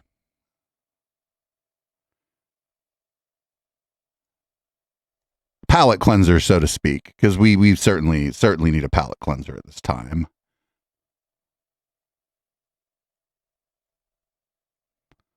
Oh, it's gone. Nope, the video's gone. Well, no palate cleanser. It's gone. It isn't the person limits it. It's that I can't get to the video. Yep, it's not there. Check for saved version. Nope. Yeah, it's not there. Sorry, everybody. No palate cleanser this week. I guess that's the way it goes sometimes. If I had more time and like money and resources, we'd download every video that we're going to play and do it a different way. But I just don't have time for that. Ooh, we have how much more do we have here? Oh my God. Yeah, we're not. Oh dear. Okay, we're gonna have to be pretty careful here. Let's check in on old Bob Larson. You know Bob Larson, frequent flyer on our Cults and the Satanic Panic show.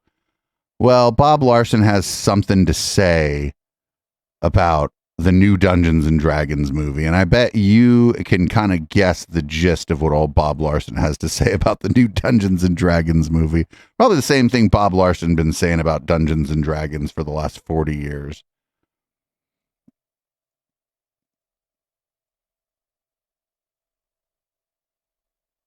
It opens today. It will likely be a blockbuster. I haven't seen it yet. I have seen the trailer, but I can tell you in advance that the movie Dungeons & Dragons is demonic.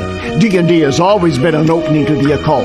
I go back to the 70s when D&D was a board game before it was a video game and then a movie franchise. Why is it demonic?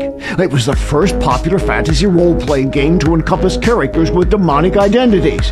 Back then, as an exorcist, I like the music behind him. From players who became too enmeshed with their demonically identified characters by emotionally investing themselves in demon beings such as Baphomet and the Philistine god Dagon. For some, the demon characters became an alter ego that could lead to demonic possession of a real demon like Baphomet or Dagon. In the Bible, the dragon represents Satan. As the movie trailer ironically boasts, we've unleashed the greatest evil ever known. Really? Enough said. When I found out Bob Larson was still alive, I was pretty surprised. Don't wish death on anybody, but he was pretty getting up there in years when we were watching his shit from the 80s and 90s. So I'd like to maybe know his health routine.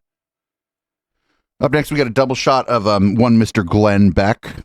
Glenn Beck is first going to talk about, who was it really who were killing folks during the Third Reich? What new evidence do we have that we should mutilate the bodies of children? Tell me the case. This, in a reasonable society, this would be debated a long time before it was ever even introduced. Right, but it was debated in the medical community for a very long time. They just didn't invite you for whatever reason, Glenn. If it was introduced, it would get the people of the country to look at it and go, wait a minute. Make your case. Show me the evidence. That's what's happening overseas. It's not happening here because they're shutting everybody up. Now, don't talk to me about book burners when you are doing everything you can to shout people down and make them afraid to speak. You won't even get to the books. Wait, what? Oh, is he complaining that people clap back and talk back to bigots when they give speeches? You just get to all the authors. You just get to everybody who can write a book or even make a decent argument against it, and you frighten them. Here's why this is bothering me so much. It wasn't the Nazis that were killing people, per se. It was. It was the doctors that were Nazis that were killing people. No, they just helped.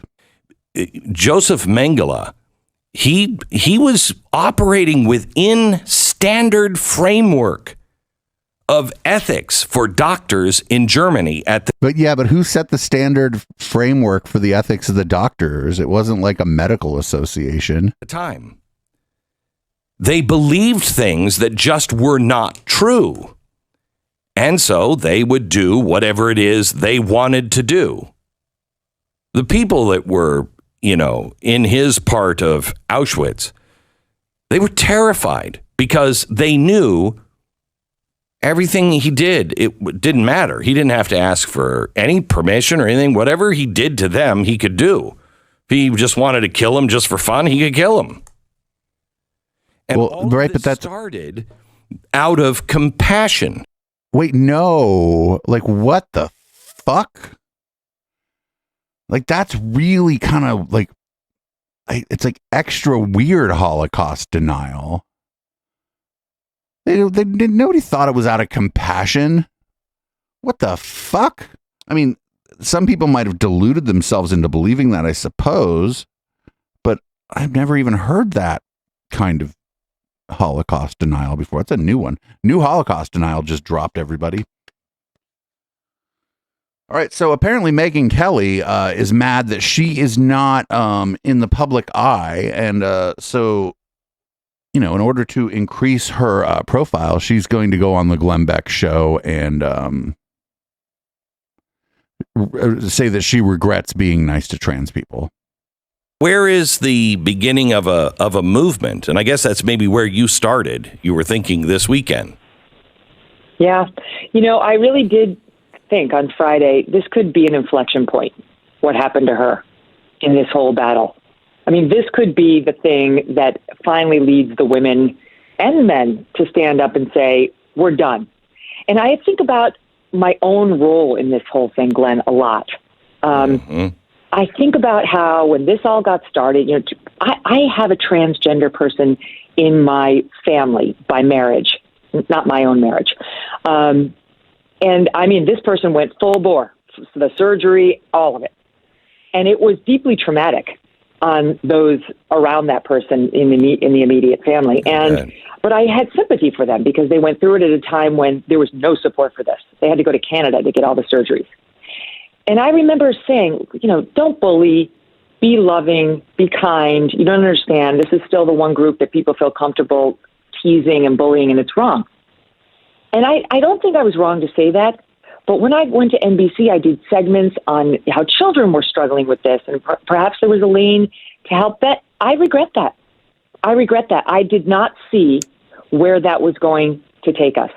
Tolerance, and I think an innate ability amongst most Americans to live and let live, be kind, be supportive, try not to judge, understand some people have mental frailties, has been abused. Oh, yeah. And is now morphed into the abuse of children by a system at every turn, and the dishonest posing as a trans person by people who have other mental disorders and worm their way into women's spaces, taking advantage of that need to be kind, of that innate instinct to be empathetic. And it's time to say, I'm putting my empathy in the back seat. I'm fighting for what's right. And if somebody who's claiming to have this mental disorder is offended, too bad. Up until about 2 minutes ago, it was recognized as a mental disorder by the psychiatry experts in America. It's only now that you're not allowed to say that. Well, nothing changed other than... Except the expert consensus changed. So I think we have no choice but to call out these people as disturbed, the glommers who don't even have gender dysphoria, who just want to feel special and come into our locker rooms and our what the fuck lanes, etc. Oh, she's trying to bring back the idea of like trans trenders or whatever. You remember when that was the thing? Mulvaney and all of the brands sponsoring him need to be called out. Yeah, I think fucking Megyn Kelly was like realized, she's like, wait a minute, I haven't been getting on these shows very much lately. I gotta walk back any kindness that I express towards trans people in the trans community, because I need to be getting my voice on the Glenn Beck show and all this. Like, I know what's important, me. And I feel like a lot of people are doing this. A lot of people are going to jump on this because it's popular right now among horrible people. So, I called this, hell yeah, brother, I'm harassing teenagers at the Lego store. You probably know what this clip is. This went pretty crazy. The Lego group supports what? Yeah, the Lego group pretty proudly supports the LGBTQ community. Do we not? Yeah. Yes. But the question is, why are you all in here with those pins on? Do you think children care about what man sucks at home? Whoa. Yeah, he's like, get out. Look. Vaginas It's at time to home? leave, man. Do you think they care about It's that? time to leave, man. Do you think they care? I don't think they think about that personally. Right, so why would they think about it when they see your No, pen? they don't. It's time to leave. Yes, they do. It's time to It's leave, guys. We're disgusting. gonna call security. That's called grooming. All right. If y'all mind leaving? Yeah, if you call security, tell security that Absolutely. you're in You here can call security. wearing a pride flag Absolutely. We will on let your them know. shirt. Come on, guys. It's time to leave. You know what's amazing? Most children don't know. He's been educated by me. I think it's grooming. It's borderline pedophilia and child abuse for these weirdos to come in here and wear that, and at the same time, kids buy from the store. When does it stop? Sir, I'm sick and tired. You don't have to shop. Huh? Yeah, but I came here to buy something. When does it stop? At some point, we need to stop pushing this mess on children. Wait, why is the security guard standing there and not just getting this guy out of the store? This is a place where kids shop, and this guy's being abusive. I think if you want to protect them kids, get this motherfucker out of the store immediately. I'll leave, and I won't spend any money at Lego. All right, cool. If you're in here right now, if you're in here right now and you care about value, this store is intentionally promoting LGBTQ behavior on children. Sir, Spend your money in a place that doesn't do that to kids. Sir, you're about to get trespassed. Thank you. Yo, what we're going to see eventually, we're going to see one of these, and one of the other customers is just going to be like, nope, today's not the day. Yelling this weird shit at my kid, today's not the day. We've seen it before in the past, and I think that's kind of where this is headed. When people start doing this at stores, when people start doing this in public, I think the public is going to eventually be like, well, okay, we're tired of this. We're tired of this. So here's Tim Pool explaining why a thing that Elon Musk did was actually very funny, and will probably go down in the history book of funny things that people did. Act like you know. That people are actually engaging, they're silly, they're having fun. This shows victory. I don't know if you saw this one. It's not completely in line with Trump and Masvidal and Dana White and Joe Rogan and all that stuff, but I think this matters, and it's in a similar context. The Twitter sign at Twitter HQ, he put, Elon Musk covered the W so it said titter as a gag. Because he said, if I buy Twitter, should I rename it to Titter? And then apparently the landlord was like, you can't do that. So he just changed the color. So now it just looks like it says Titter. The W is now white. What this says to me is that the influence that you and I have, the meme makers, the meme enjoyers, the people actually engaging with culture, we're winning these spaces. The Anheuser-Busch boycott is massive. Now, I don't know if it's really going to have an effect on the bottom line. No. But culturally, people are saying, yo, enough. I'm not interested. Elon Musk buying Twitter was a major move in the victory. A major move in the culture war towards victory, I should say. What we see here with Jorge Masvidal is a major victory culturally. What we need is, in the future, young people will think about these individuals and these moments and say, I want to be like them. I want to be an aggressively unfunny weirdo billionaire. That's what people are going to say in the future. Kids are like, when I grow up, I want to be an aggressively unfunny weirdo billionaire who wants to be friends with someone named Cat Turd. That's what kids want. Tim Pool has his finger on the pulse of the future. Up next is Turning Point USA. Unfortunately, my take on this is a little bit different, I think. A lot of people were doing a victory dance when they saw this, but this is Turning Point USA getting exactly what they wanted when they went to the University of Washington. I might have been one of the people doing stuff like this if I was 19 or 20, though, and they came to my campus and talking their shit. But I think that in a lot of ways, when this stuff happens, it's Turning Point USA getting exactly what they want. Technically, no. Yeah, no, you just support the genocide of trans kids and you want everyone who's born to die. Yeah, no, you do. That is such an assumption. It's such an assumption, right, with all of this shit. Right. What is anti-trans on the table? Your TPUSA, you dumb bitches. Whatever. Fuck off my campus, hey, that's That's illegal? Yeah, sure. Whatever. That's assault, actually. Hey, Rachel, can you call campus security? Yeah, I will, actually. Hey, I have it on camera. Yeah, cool. You have me on camera. Tell me not to fuck off. Hey. Bold of her to do it alone. And I heard a story from the Bible of Jesus flipping over tables. So it was nonviolent, but I just think that Turning Point USA gets to use this stuff to market. And that's fine. They're going there to get this kind of reaction. And not for nothing, these are young people. They're never going to go. They're never going to go to the Castro or whatever. I keep leaning on this, or Boys Town in Chicago or West Hollywood and fucking do this shit. They always go to places where they know there's adequate security and the people are all mostly under 25. So they're not going to get people who've thought things through very well. Whereas if they go to the Castro and they try to do some of their little stunts, talk their shit about queer people, those people have kind of thought these scenarios through before. And the response would be a little bit different, and they would not like what happened if they did that. Here's Charlie Kirk from Turning Point USA on that guy, the Discord leaker, we'll call him. He leaked a bunch of classified documents and did it basically to show off to the fucking weirdos in his Discord chat, which is a strange reason to get yourself thrown in jail, possibly for treason. But Charlie has a different take on this, as you might imagine. That stuff is embarrassing, but it's just basic intelligence. But the leaks show that we, the American government, were also spying on our own allies. Israel, South Korea, and even Ukraine. Everybody's spying on everybody, you dumb fuck. We have an intelligence assessment where our leaders talk about the prospect of pressuring Israel to break its neutrality and send weapons to Ukraine. We have another document that suggests we're spying on the private communications of South Korea's leaders. Yes, where they debate they're probably trying to spy on American communications. Everybody's spying on everybody. To send any of their weapons. Now, the only thing that might save this leaker is if this leaker is trans. If this leaker is trans, then he or she might receive a pardon. You might say, oh, Charlie, that's outrageous. No, Manning got a pardon simply because. Chelsea Manning had their sentence commuted.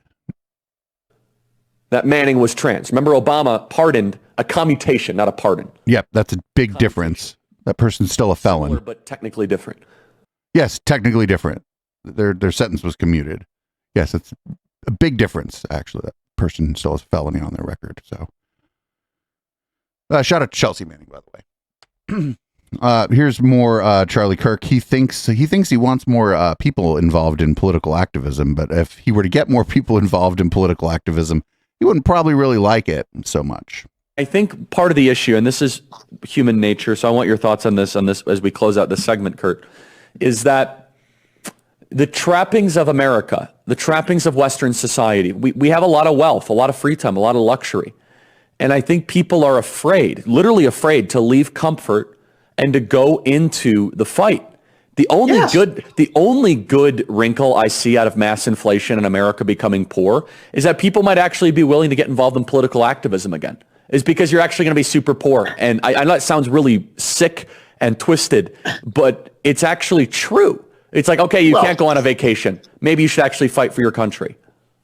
Well, you look, human nature is like that. Most people want to live nice, comfortable lives. Unfortunately, and I think it's going to be a problem for them down the road. The cultural Marxists have decided they cultural Marxists. Oh, just straight up anti-Semitism. Okay. They have to afflict these people. They have to go and hassle them. Somebody was saying, again, another conservative who's just not basic goes, well, I'm tolerant. I think we should just live and let live.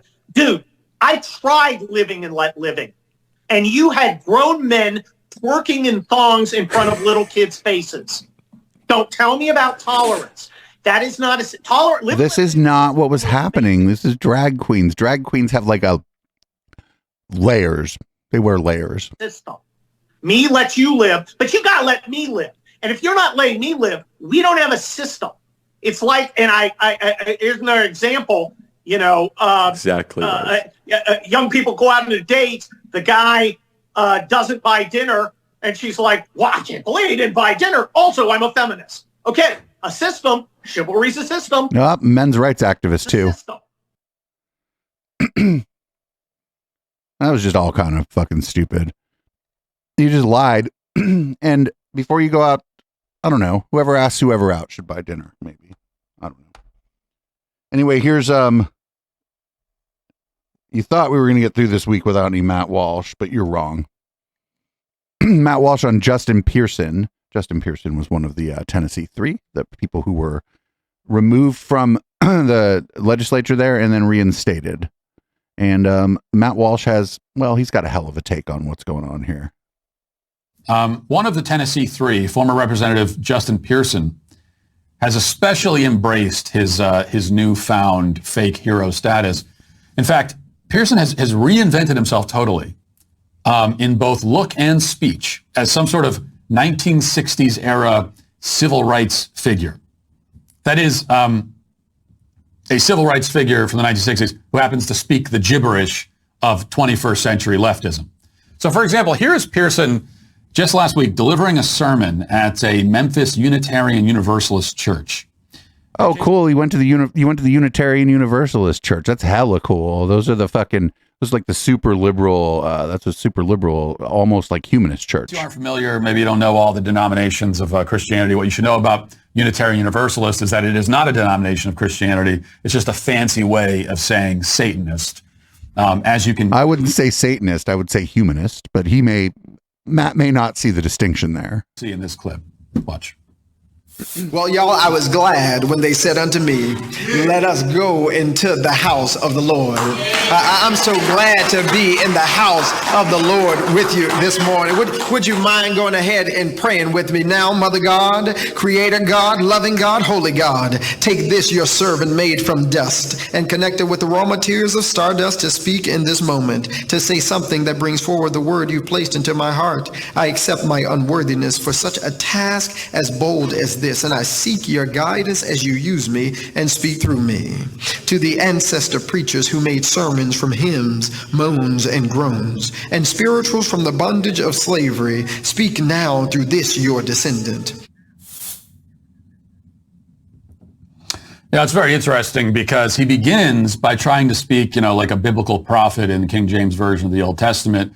But then he quickly transitions from biblical prophet to a middle-aged white woman reading tarot cards. What? Babbling about Mother God and saying something about how we're all connected by the raw material of stardust. I mean, that's true. We are connected by the raw material of stardust. We are made of star stuff. Essentially, it's like if a yoga instructor from San Francisco went back in time to the year 85 BC, this is what he would sound like. It's bizarre and it's unintentionally hilarious, but we do have to cut Pearson some slack here. After all, he just invented this persona recently. He's still working out the kinks. He hasn't learned all the lines yet, and it's not fair for any actor to just expect them to drop them into a role and they're going to nail it on the first try. It takes some practice, and he's still practicing. And we know that this is a recent persona for him because there's a video comparison that maybe you've seen. If you haven't, I'll show it to you. It's been making the rounds on social media. I don't know who first put this together, but it's brilliant because it just shows you and illustrates how fraudulent these people are. So we see in the video Justin Pearson of 2016 when he was a young, eager college student. And then we could compare him to Justin Pearson of last week. And here's what that comparison sounds like. Justin J. Pearson, and I'm running for president of PSG. There are a few reasons that we're running this campaign this year. One has to do with representation. How can we represent all voices in a conversation? I wanted to do this by partnering with organizations from the Bowdoin Democrats to the Bowdoin Republicans. I want to bring together different voices, dissenting voices, voices that may be more liberal or more conservative, in order that we can reach a point of sort of the radical middle. Seemed like the NRA and gun lobbyists might win. But oh, that was good news for us. I don't know how long this Saturday in the state of Tennessee might last. But oh, we have good news, folks. We've got good news that Sunday always comes.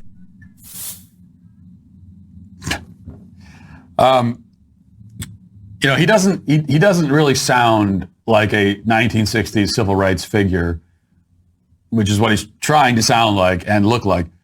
He sounds like he's doing a parody of one.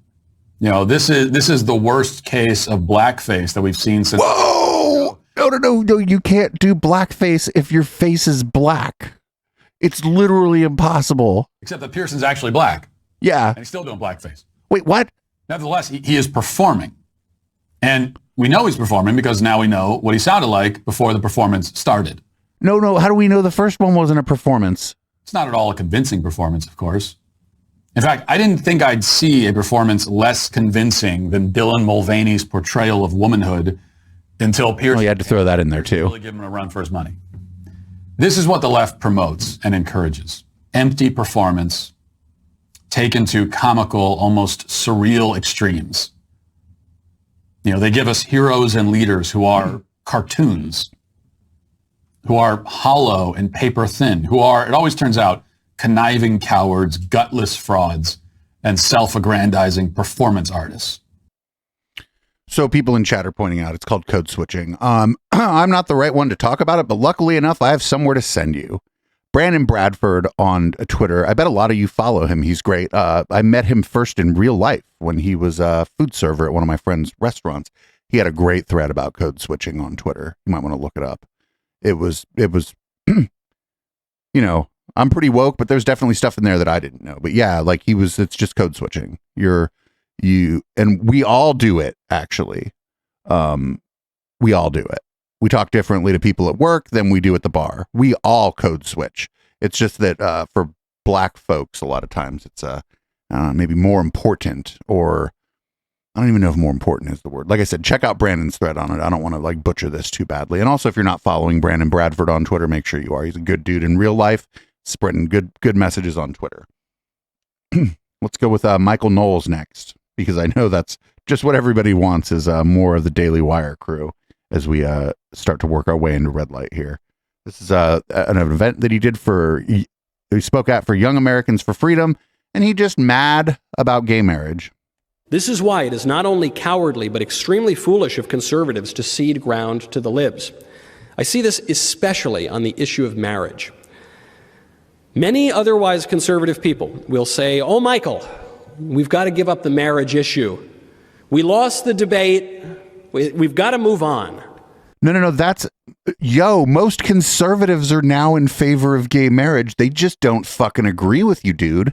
I don't think they lost the debate. Most conservatives, most polls show that most people who are registered Republicans are just fucking hunky-dory with gay marriage because it happened and then nothing happened to them. And they're like, all right, whatever. Move on to what? Marriage is the fundamental political institution. It is the building block of society. If we give up on marriage, we might as well give up on politics. Also, we didn't lose any debate. Every time the debate was had, every time the issue of marriage was put up for the people to vote on, even in liberal California, we won. It was only when Anthony Kennedy channeled his inner romantic poet on the Supreme Court bench and declared that the Constitution had secretly redefined marriage 240 years ago before anyone noticed. Regardless of what Anthony Kennedy believes, or what anyone else believes for that matter, marriage is the union of a husband and a wife for the sake of the generation and education of children. So what about people who can't have kids? That is not hateful. That is not phobic. No, it's just wrong, and you can go fuck yourself, actually. You hate gay people, or that you want... But you clearly hate gay people. Like, a lot of people change their fucking mind about marriage. Like, a lot of people who are alive today changed their mind about this issue. A lot of conservative people change their mind about this issue. Harm people who are a little light in the loafers or whatever. Hey, I'm the only one allowed to say that people are light in the loafers around here, dude. Just a social fact. The union of two men or of two women is simply not the same thing as marriage. It is. It's legally, it's just a legal contract. If they were the same thing, that would mean that there is no meaningful difference between men and women. And if there's no meaningful difference between men and women, then conservatives have no grounds for opposing any number of other liberal policies, including the issue that everyone is constantly talking about today, transgenderism. Well, yeah, but y'all did that. Y'all did that. And you don't have to believe there's no difference between men and women to think men can get married to men and women can get married to women. Kind of built into that is that there's difference between men and women. Like, because you're talking about them as separate groups of people. But yeah, like any two consenting adults who are not already engaged in a marriage contract can now engage in a marriage contract. It's just fucking tough shit. Nobody cares. Like, every time they do polling, the support for gay marriage is more than the last time they did polling. I think it polls somewhere in like 70 to 75% now. That's very high for what is supposed to be like what he's trying to feed to us as a divisive issue. And it's not a divisive issue. We're done with that shit. It's over. And now, the head of the Daily Wire, this is Tiny Dancer Ben Shapiro. He's going to talk about Clarence Thomas's friend and the Nazi memorabilia. And it's going to be fantastic. And apparently he's a very, very bad man. You're not allowed to be friends with Justice Thomas because apparently they're now accusing him, I'm not kidding you, of being like a Nazi.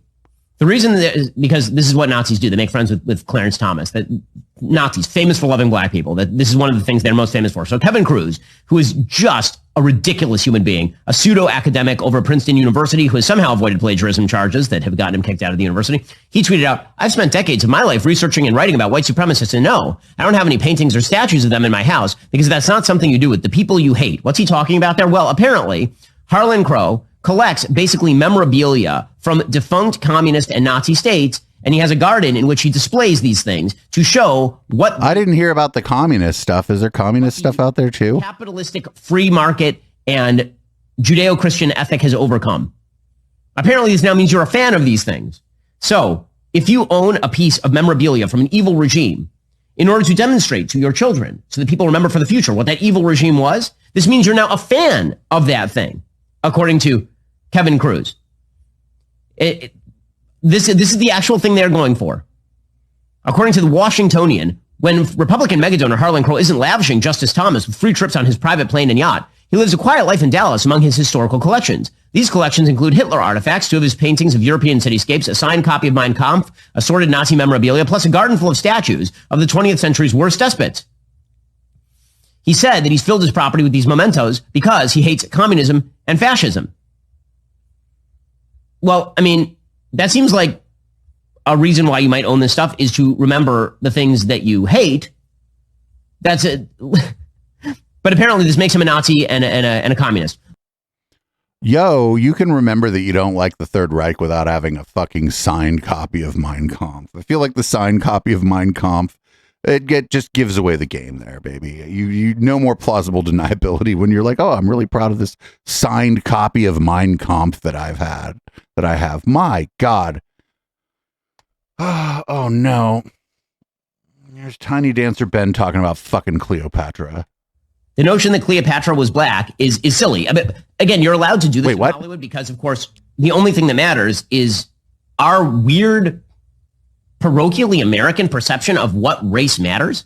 It's super, super strange. By the way, we actually have sculptures of Cleopatra. It's not as though there's like nothing to indicate what Cleopatra looked like.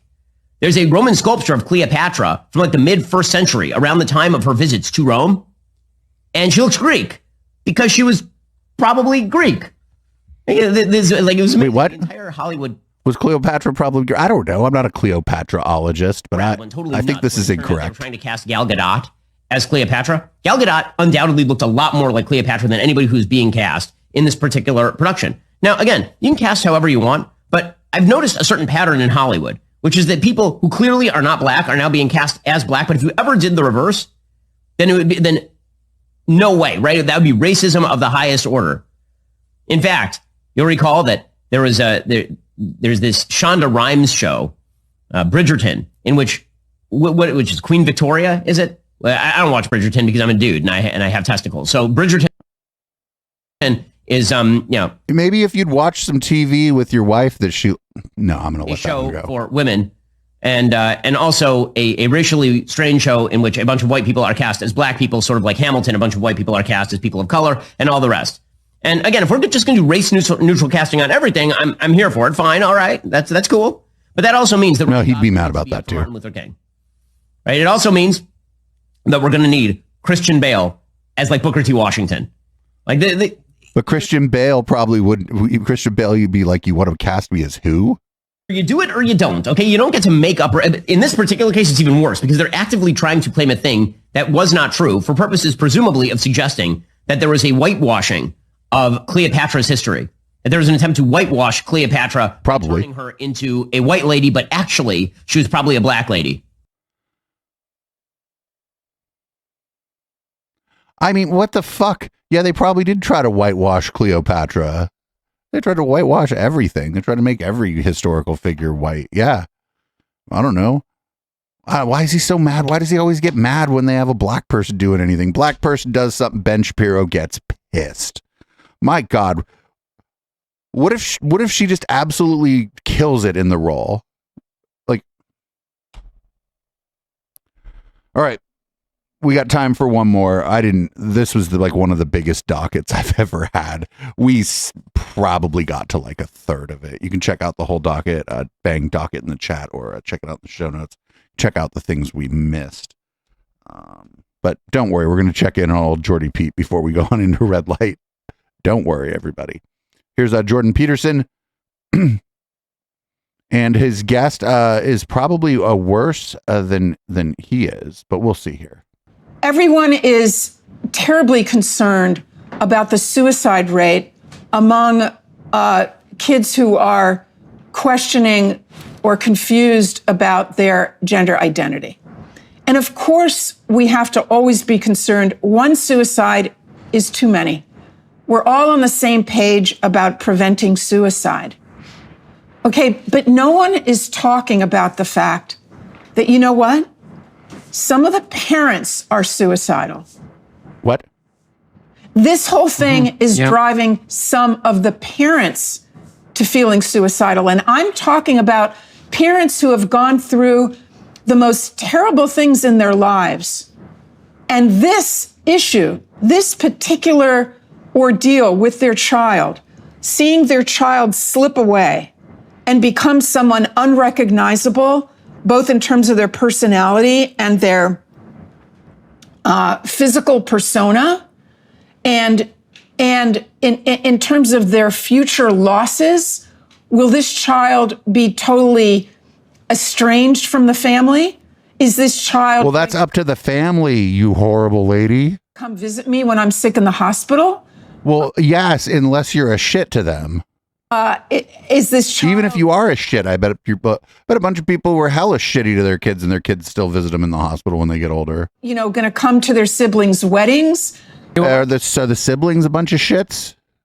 The siblings mistreating their trans sibling? If so, yeah, then don't go to their fucking wedding. Fuck their wedding. I can barely imagine anything worse than being in a situation where you have a child who's being pressured by ideologues and potentially your spouse as well to radically transform themselves in an extraordinarily destructive way, in a manner that's going to echo down the decades, that's going to disrupt the entire family structure permanently, and that's going to... It only disrupts the family structure if the family is disgustingly uncool. Turn the person you love into something like a confused monstrosity. Whoa, dude, yo. That you just, oh, that's fucking horrible. That's fucking a monstrosity. And that you are powerless and made powerless as well by the courts to do anything about it, and also subject to the punishment of law if you dare to voice your anti-transition opinion. I mean, that's a pretty dismal corner. Oh, he's lying about C-16 again. He had to slip in a lie about Bill C-16. I know that's what he was talking about. Like, maybe, now, it's just my opinion here, but maybe the monstrosities are the ones who mistreat members of their family who are transitioning, or gay, even gay, queer, or just different. Maybe those are the fucking monstrosities. But it isn't really about how they look. It's about how they fucking behave. Maybe the monstrosity is the behavior.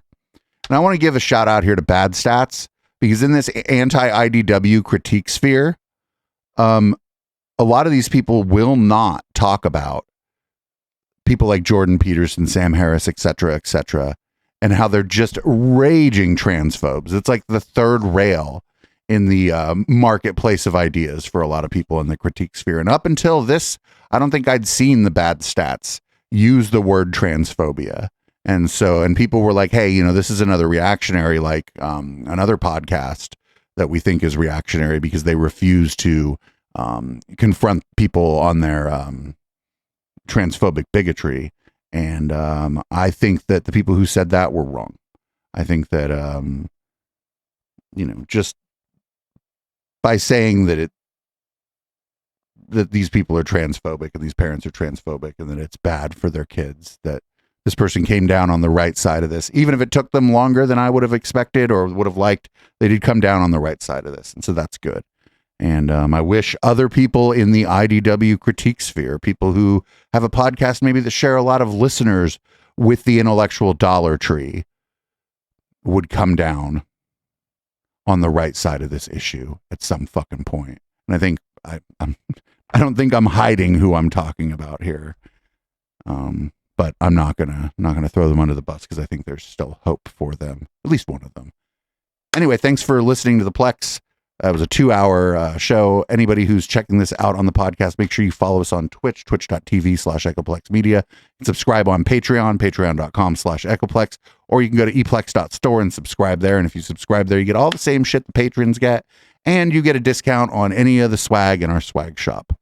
And I guess that's been a show. And I would like to thank everybody for hanging out here and apologize to everybody. Right now, I'm going to change the content of my beverage, turn the lights red in the studio, and we're going to go into red light. We got some proper insanity for red light.